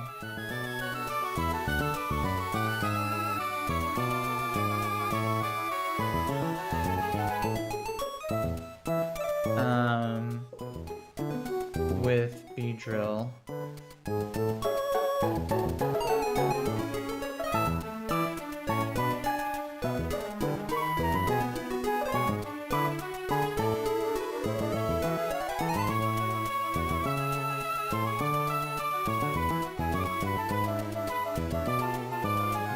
But it seems very shaky.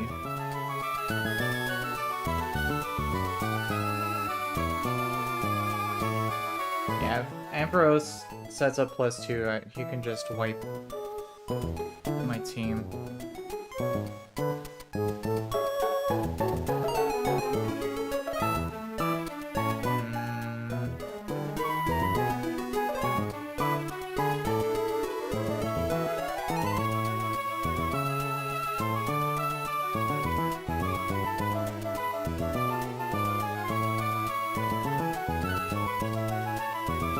Wait, the chance is even lower because he sees a KO with pair.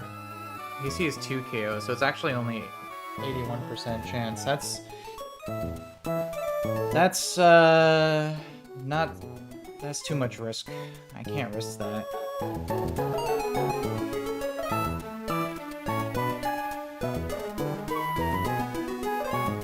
Yeah, so the B-Drill angle is not gonna work.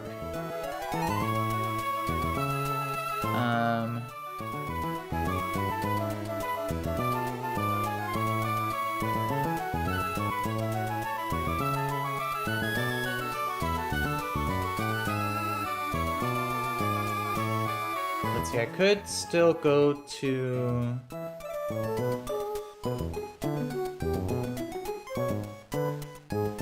No, I can't use Urshifu because I can't give him an item if he's taking a knockoff. What if I went... Barrascuda?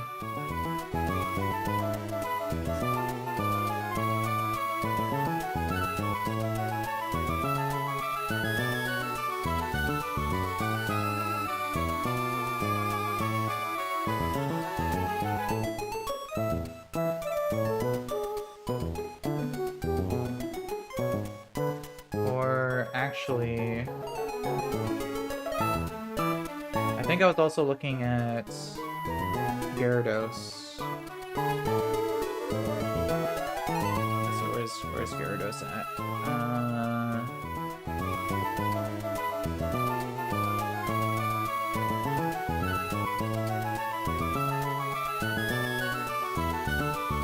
Choice Scarf Gyarados. Outspeed and take out the Arcanine here.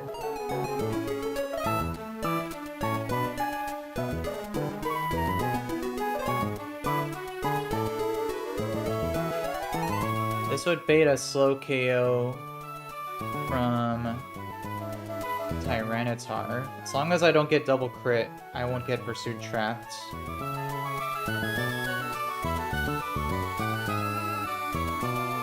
Gonna allow me to go then back to Urshifu, get the close combat KO. Then this would just leave Ampharos, which would be going for a Focus Blast.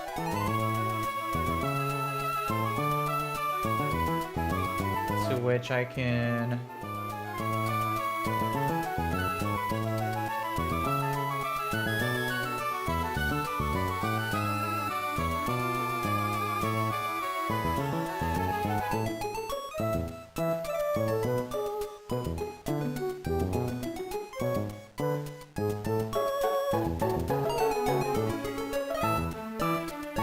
Maybe then I could go...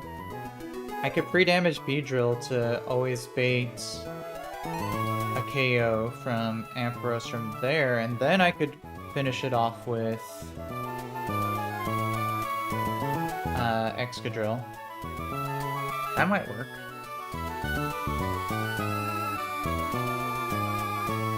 Let me see.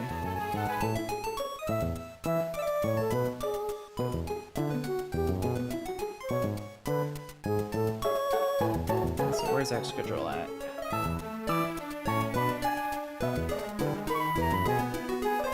Oh, there he is. That might work.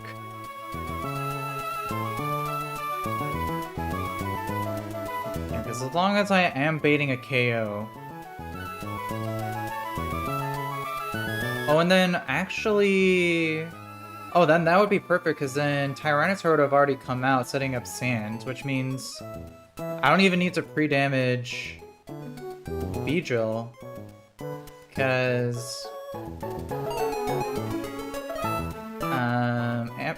Excadrill outspeeds +2 Ampharos, and then I could just KO with high horsepower.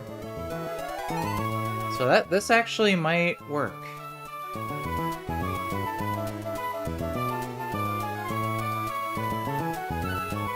So let's see.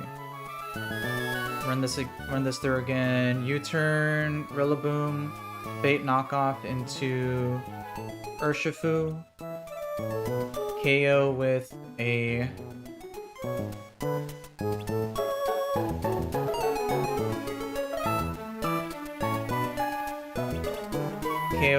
Sucker Punch. Bait Moonblast, go Salazzle. KO with 2 Sludge Bombs, bait Inteleon, KO with Goodra, bait Close Combat, Arcanine. We go hard, Gyarados Choice Scarf. Try not to get double crit.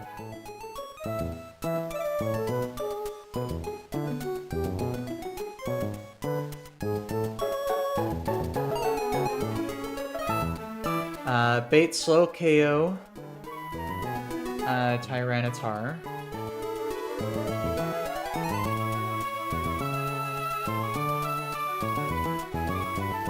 We go back to Urshifu K with Close Combat.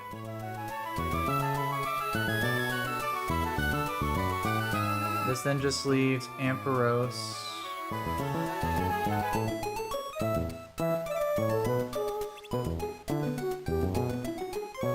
But then after a close combat, I could also potentially be baiting Thunderbolts.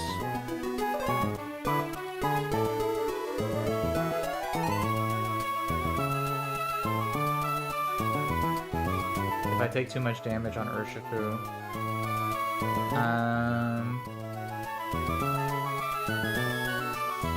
I could also just teach Brick Break. Yeah, Brick Break is perfectly fine as well. So that way I don't get minus defenses.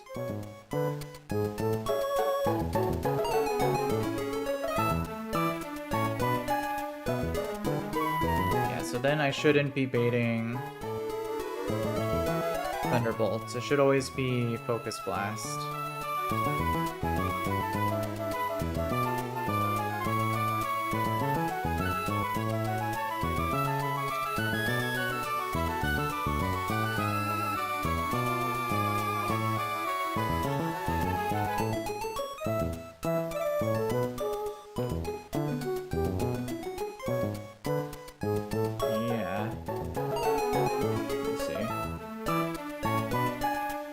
What level do I need to be at the outspeed or the Rillaboom?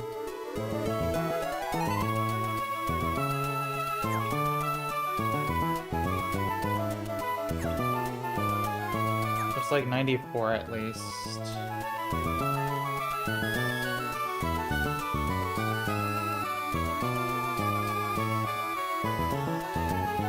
I mean, I could try pre-damaging to anticipate Stone Edge Miss. Let's see, a max roll Stone Edge from Tyranitar.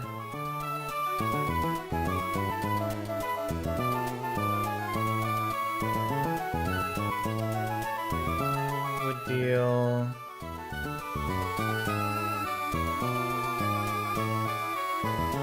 to 32.2%. Minus 32.2. That'll leave me at 67. Which would be outside of Thunderbolt range from regular Ampharos. So I could try pre-damaging to ensure I'm only baiting a KO from Focus Blast at level 95. I would just have to be very careful with both the grassy terrain and then the sand being up.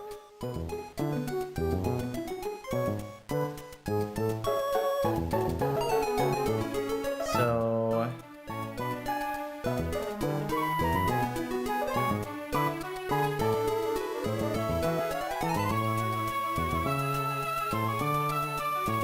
let's see, I am taking a guaranteed knockoff from Rillaboom, which I could potentially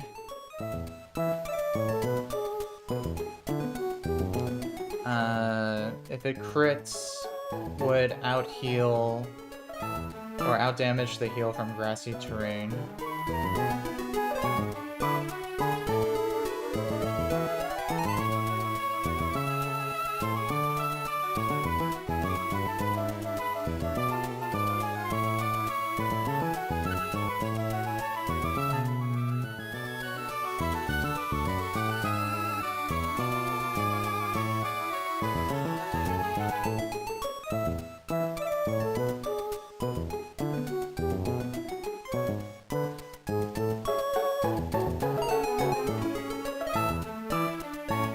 Hey Ball, what's up, bro? Thanks for popping in the chat.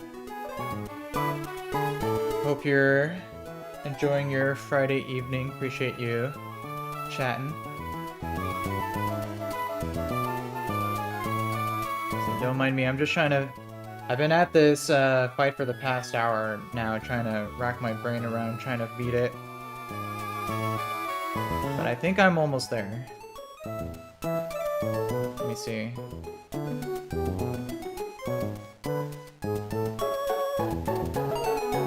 So at minimum, I would heal back to full after the knockoff from Rillaboom.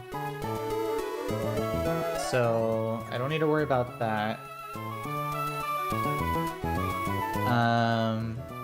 So then it would just be...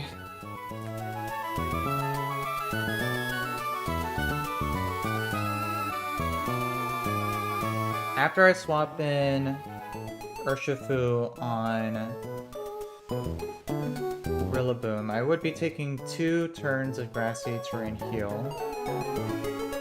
And then when I swap him back in on Tyranitar, he would be taking no heal because Tyranitar would set up sand, which would out damage the grassy terrain heal, leaving me should be the same amount of damage for both. It's grassy. Let me see. Sandstorm.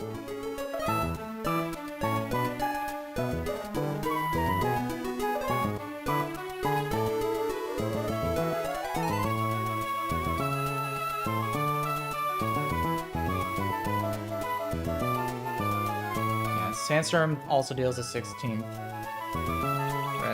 And grassy terrain also heals a 16, so it would be flat. So at the most, I would need to account for 2 turns of grassy terrain heal. So to guarantee Focus Blast, I would have to be at 2 ticks removed from mid-roll Focus Blast here. So that would be... let's see, at level 95, I'm 319 HP.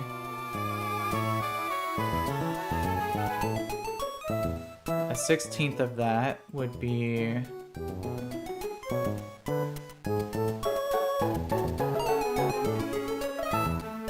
Let's see, that's actually doing 94. What is 94 looking like?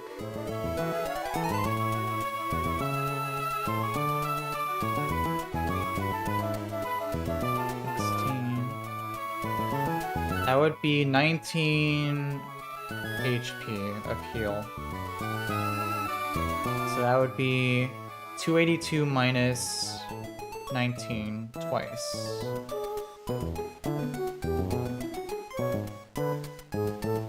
1, 2, that would be 244.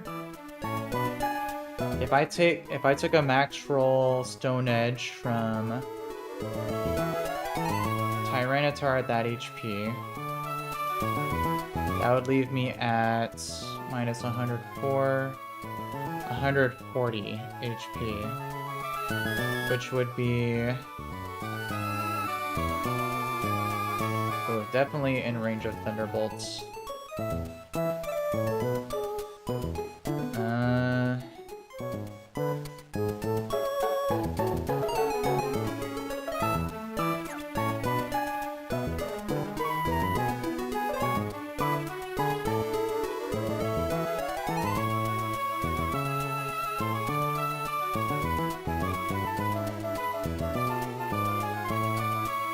To be at 95 HP.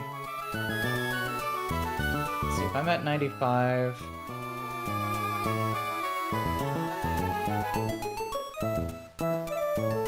Divided by 16, that would still be 19 HP.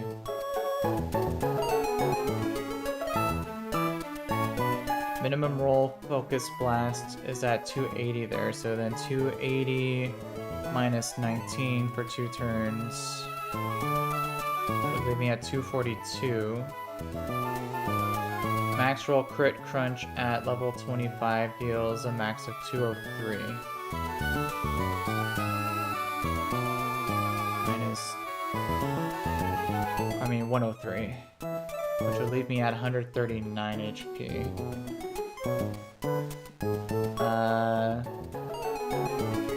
That would still leave me in Thunderbolt range.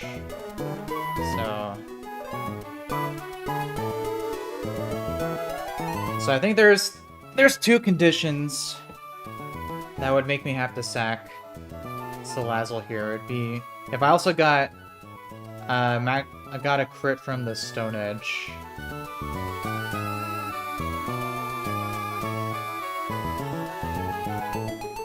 But then, again, I could just sack Salazzle and then just go straight to Excadrill for the KO. As long as I'm outside of Thunderbolt range from Ampharos, I can just go safely to Beedrill and then swap to Excadrill on, and even if he goes for agility, I would outspeed and always KO. Okay, so there's 2 points of might having to sack Salazzle, but I think otherwise this should work. If I've accounted for everything, so...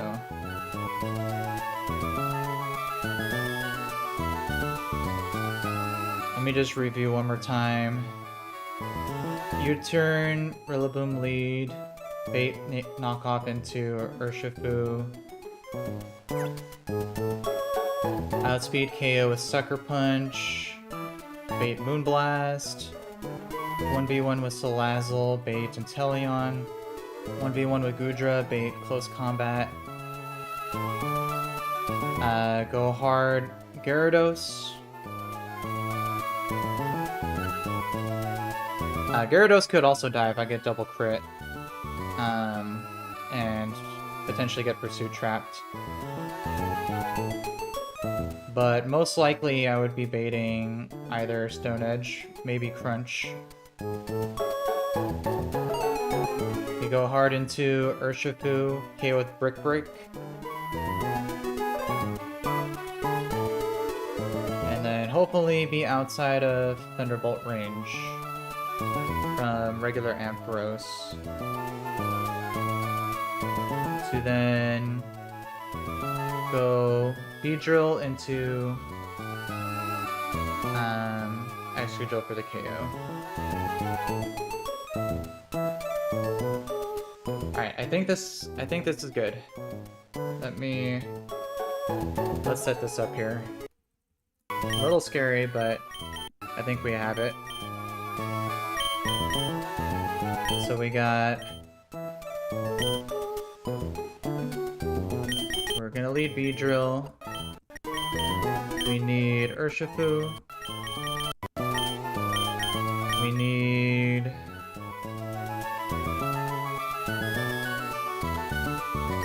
Salazzle.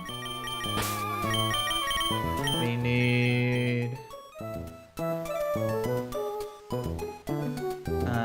Goodra.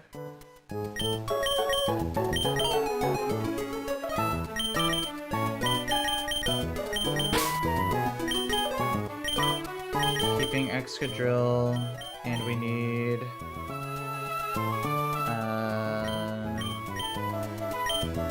Gyarados.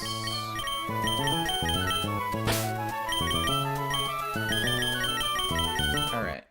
And then we are leveling up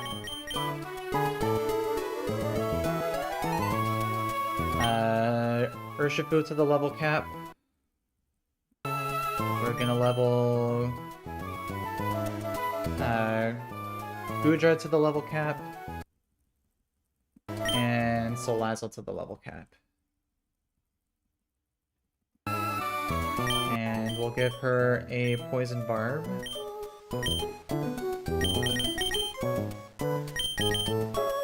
Let's see, we need Zoom Lens on Goodra.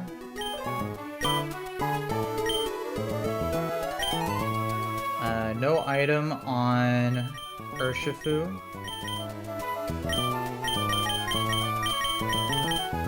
And then we need Choice Band for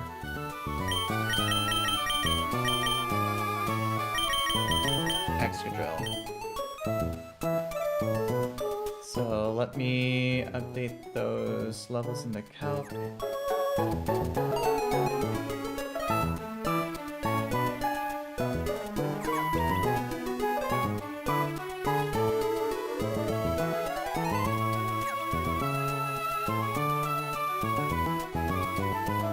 And then Excadrill doesn't need to be leveled up to KO with Choice Band.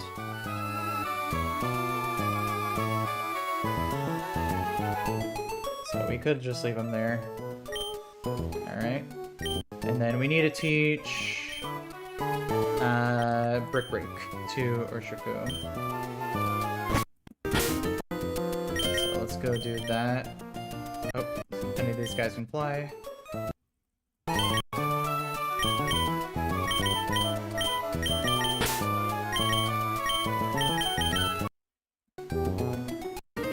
So let's go do that really quick.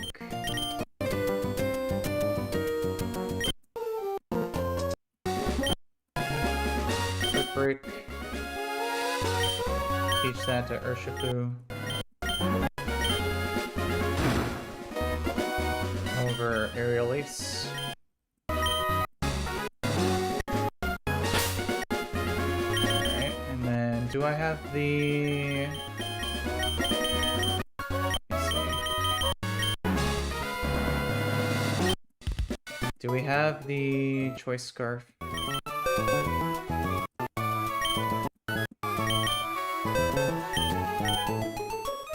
it's a Choice Band. So let's swap that out for a Scarf.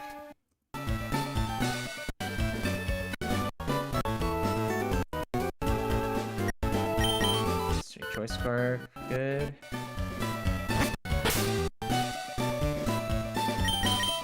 give that to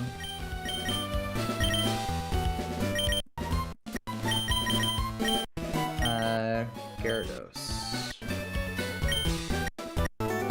Alright.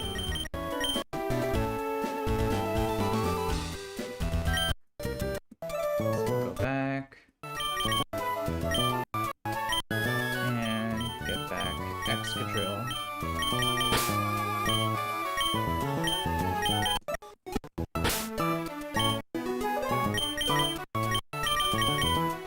I thought he had the... Where'd my choice band go?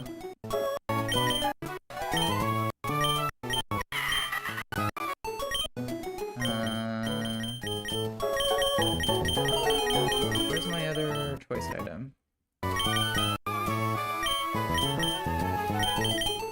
yeah, I had a choice specs. Gotta trade that out for a choice band.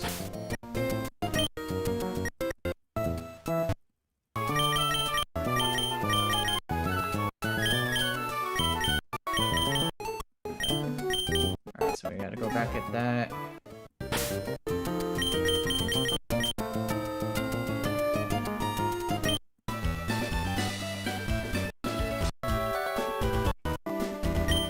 Choice band. Cool.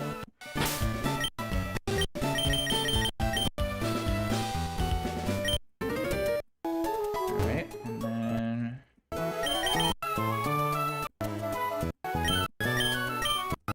Excadrill. And then choice band.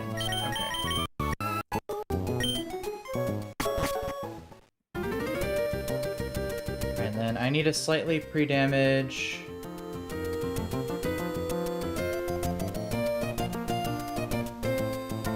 In case of 2 turns of Grassy Terrain heal into Stone Edge Miss. So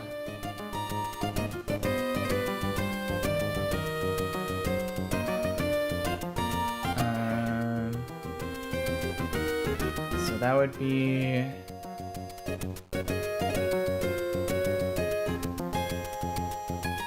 that was 280 minus 19 twice, which was 242 HP. So free damage. Urshifu to be at 242.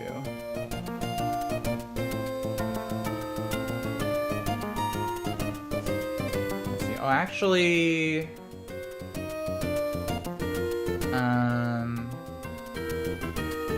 oh no, we're good on that.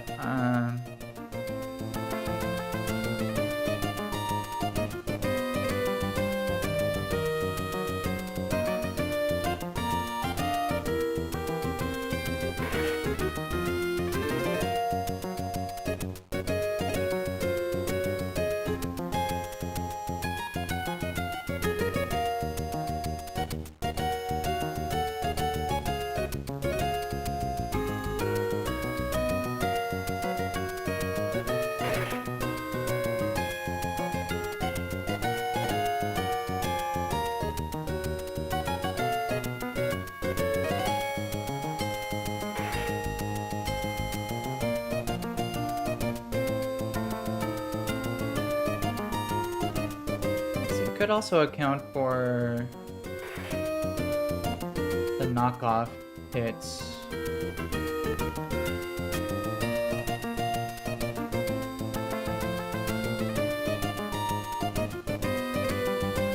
Because a min-roll knockoff deals less damage than the Grassy Terrain would heal, so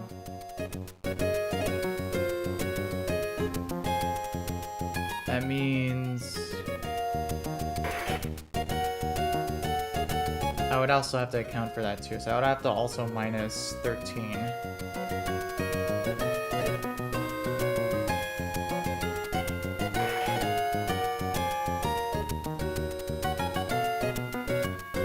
Or plus 13.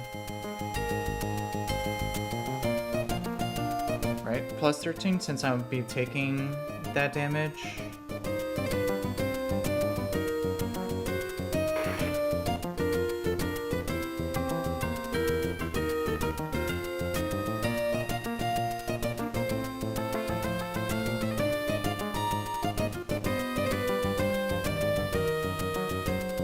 Let's see. So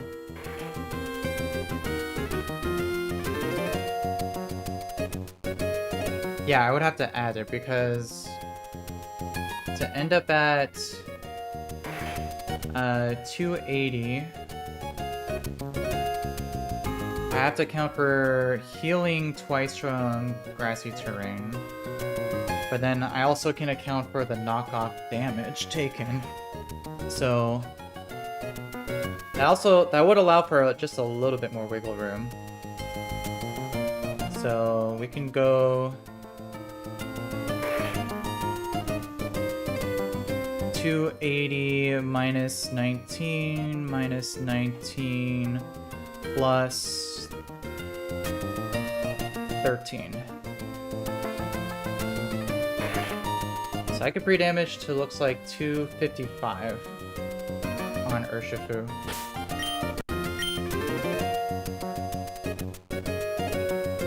So let's do that.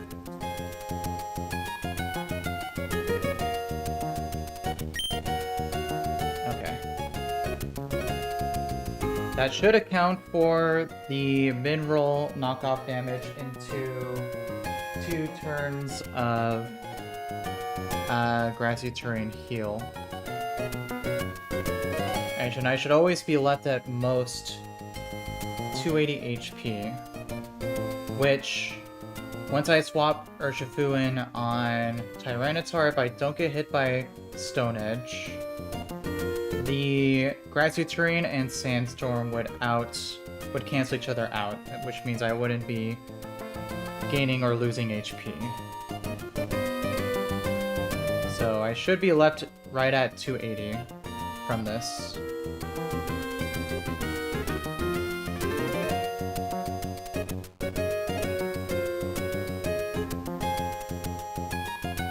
Yeah, that looks right.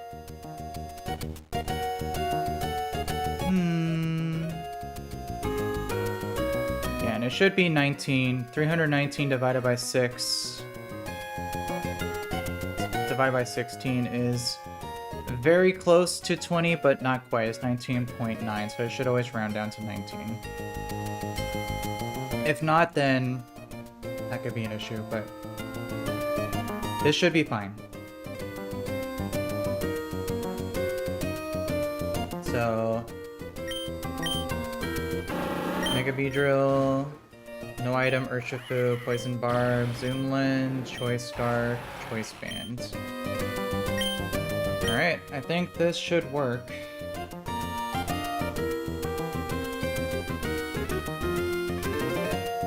Let me just review the calc one last time.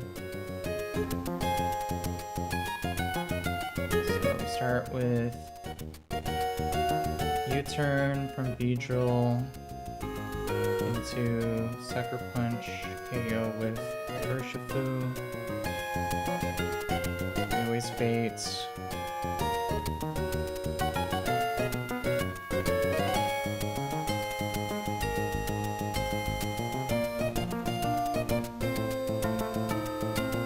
Noise Bait, slow KO from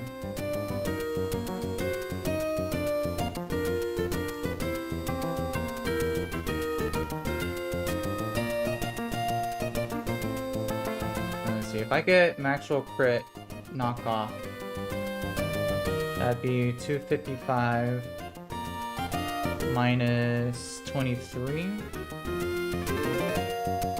plus 19 plus 19.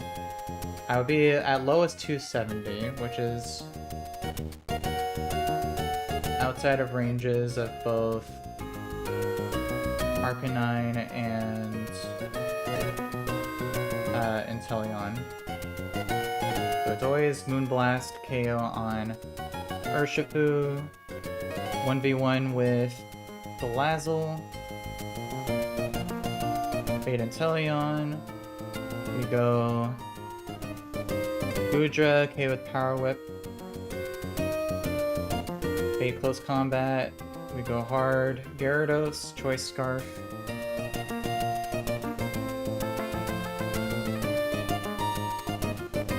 Hopefully don't get double crit.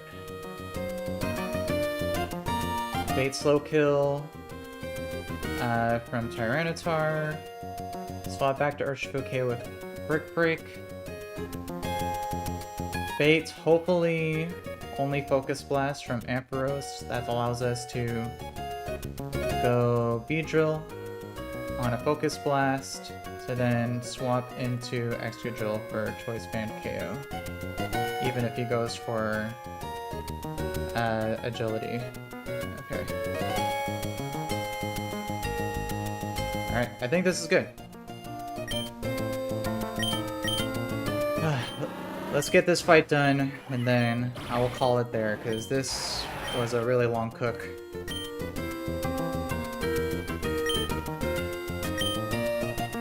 And then I made sure to account for all the different abilities, right? Lumberry.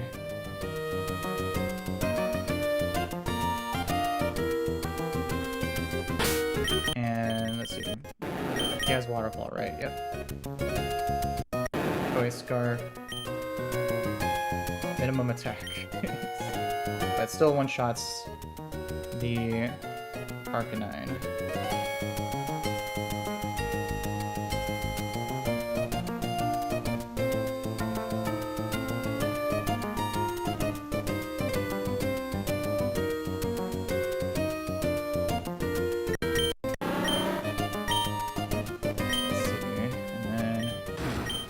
Brick Break, Poison Barn, Zoom Lens,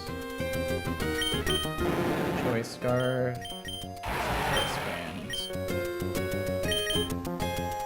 Alright, let's do this. I want to go to bed so I can wake up for work tomorrow.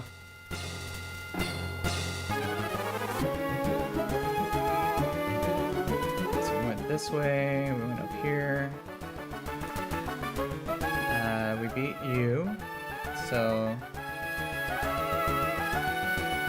we go this way.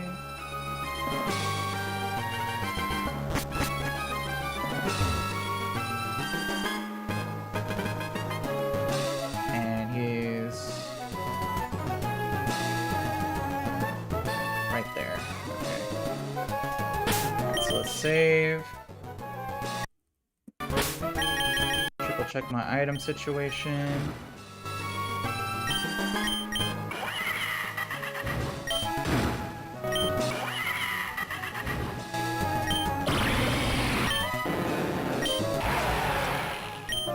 Alright, let's do this.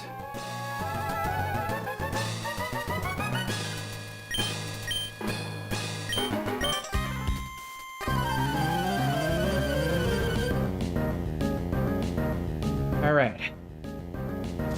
Full Trainer Felix.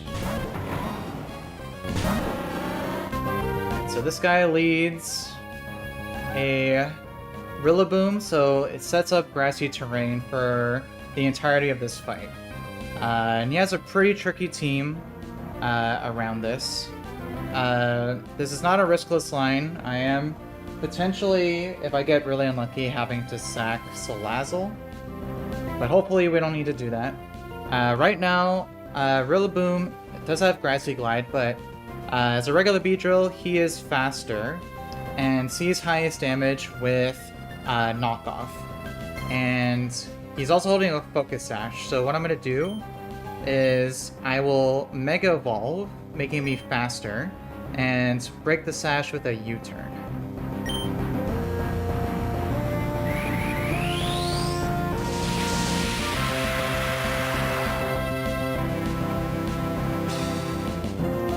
So we U-turn, we break the Sash, and then we will swap to Urshifu to take the incoming knockoff.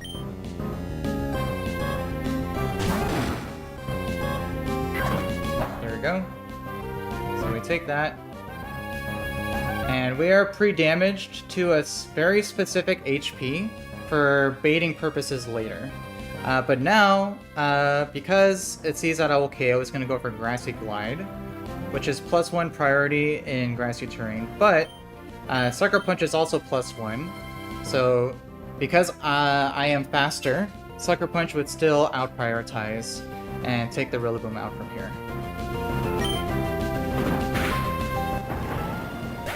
Right, and then we should be at less than 280 HP after this. Perfect. Alright, so this should now be Clefable. This has a Grassy Seed, raising its defense, making it very tanky. And it also has Calm Mind with... what's its face? Soft Boiled. But right now it sees a guaranteed KO with always Moonblast. So we will go to Salazzle on the incoming Moonblast here and take it pretty well.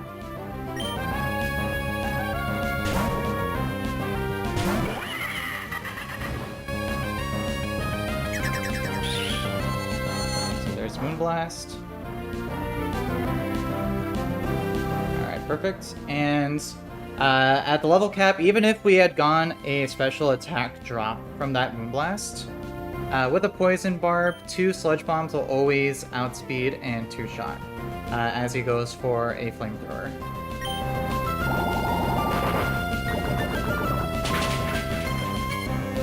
Oh, almost a 1-shot. So there's a Flamethrower. We take that.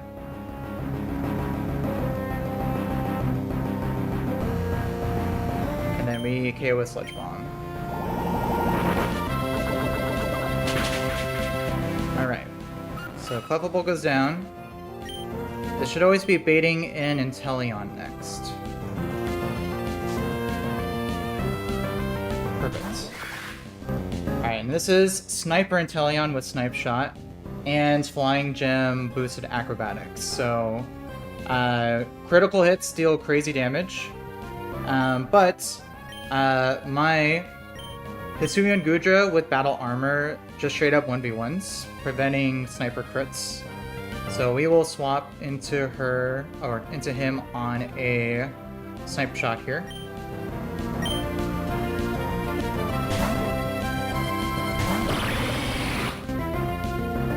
Yep, so there's Snipe Shot.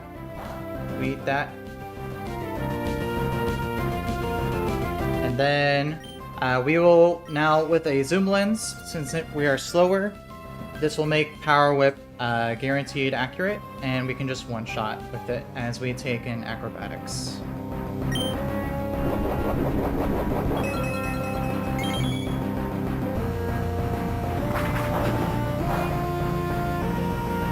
So we take that very easily.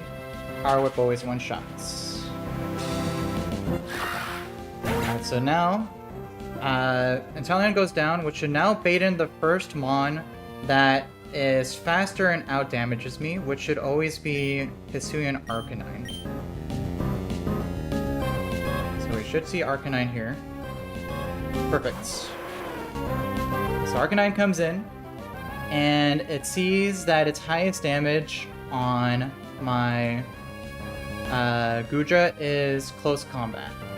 So I'll be now swapping directly into my Gyarados. Now this is one of the points of risk. If I get double crit on Gyarados with both the Close Combat and then the Extreme Speed, I could be baiting potentially Pursuit. But hopefully we don't see that happen. Intimidate is going to help us here, so as long as we don't get double crit, we should be fine.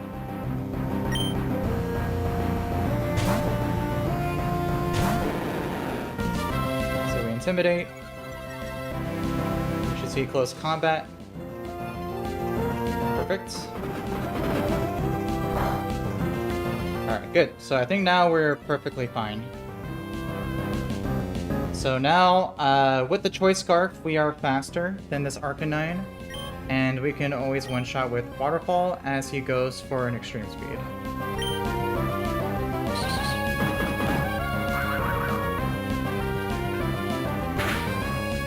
Alright, perfect. So we should be perfectly fine now.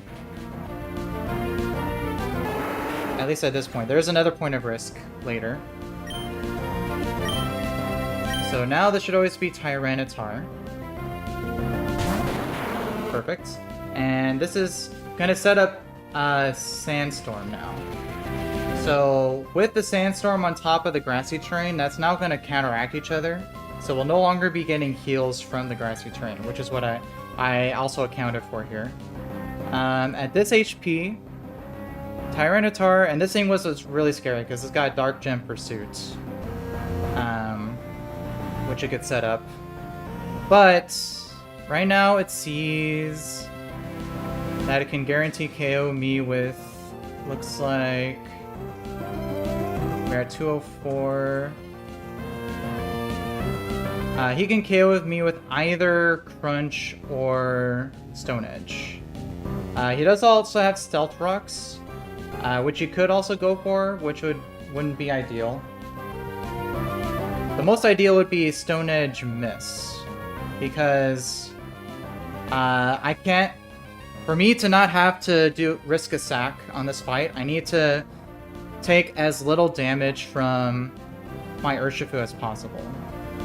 So let me just see. 204.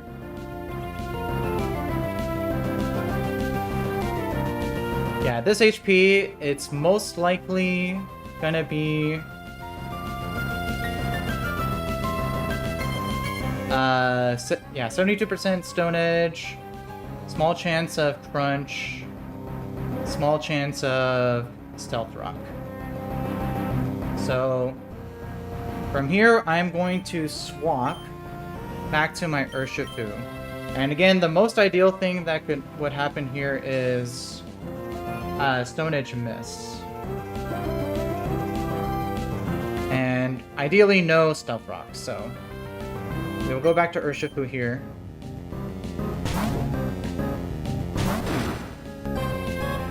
Alright, so there's a Crunch. Okay. As long as this doesn't crit, we should be fine.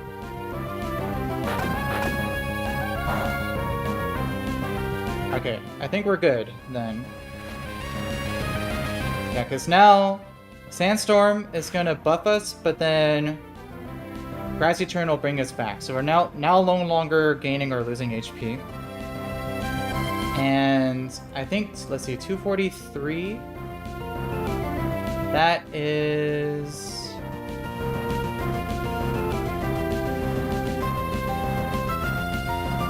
Oh yeah, perfect. So that's actually the perfect HP. So I think the rest of the fight now is perfectly riskless. So from here we can just take the KO on Tyranitar with Brick Break. So we don't want to get stat drops here with close combat. So Brick Break always will get our KO here.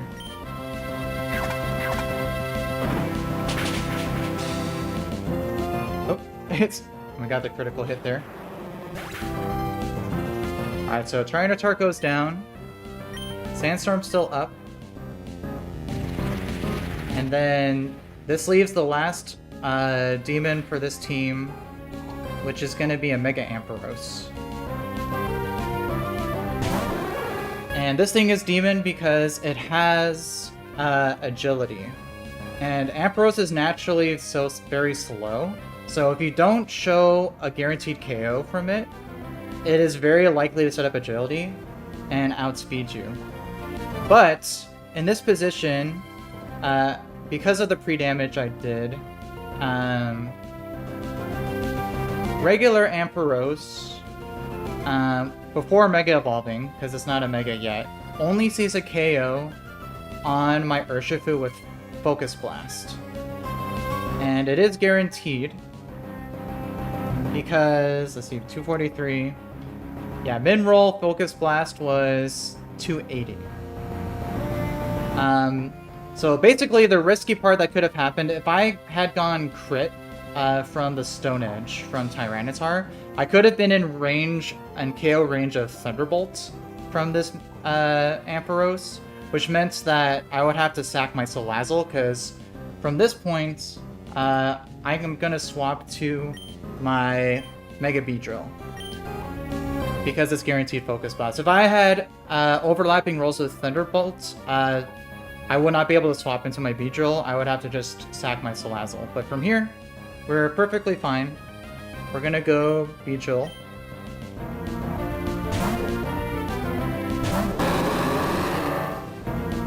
Alright, he's gonna Mega Ball.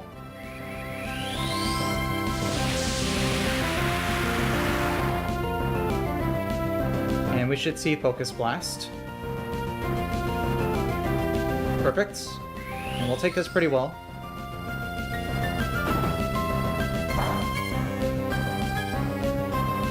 Alright, so now, at this point... So also what could have happened is that Focus Blast could have also missed. Which could have meant that at full HP, my Beedrill would have potentially not guaranteed a KO from this Ampharos with either Dragon Pulse or Thunderbolt, which means it could have set up Agility. But even if that were to happen, because the Sandstorm is up from that Tyranitar, my Excadrill has Sand Rush. So even if he set up an Agility, I would still outspeed. And so, right now, he's either going to go for Thunderbolt or Dragon Pulse, because he did hit with the Focus Blast. So we'll just go straight to Excadrill here.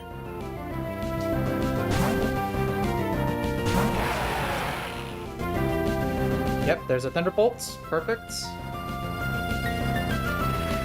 And then with a Choice Band, we always outspeed and one-shot with a high horsepower.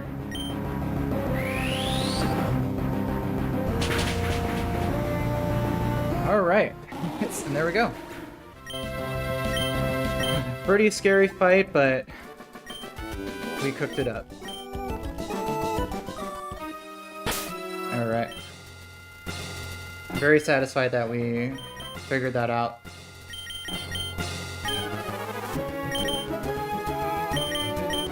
Alright, so I can just go now back and heal and save.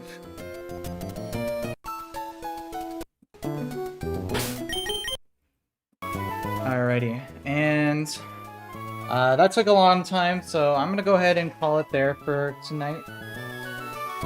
We'll pick up again the next time, but really appreciate anyone who tuned in to watch. I hope everyone has a great rest of their evening, and I will see everyone in my next stream.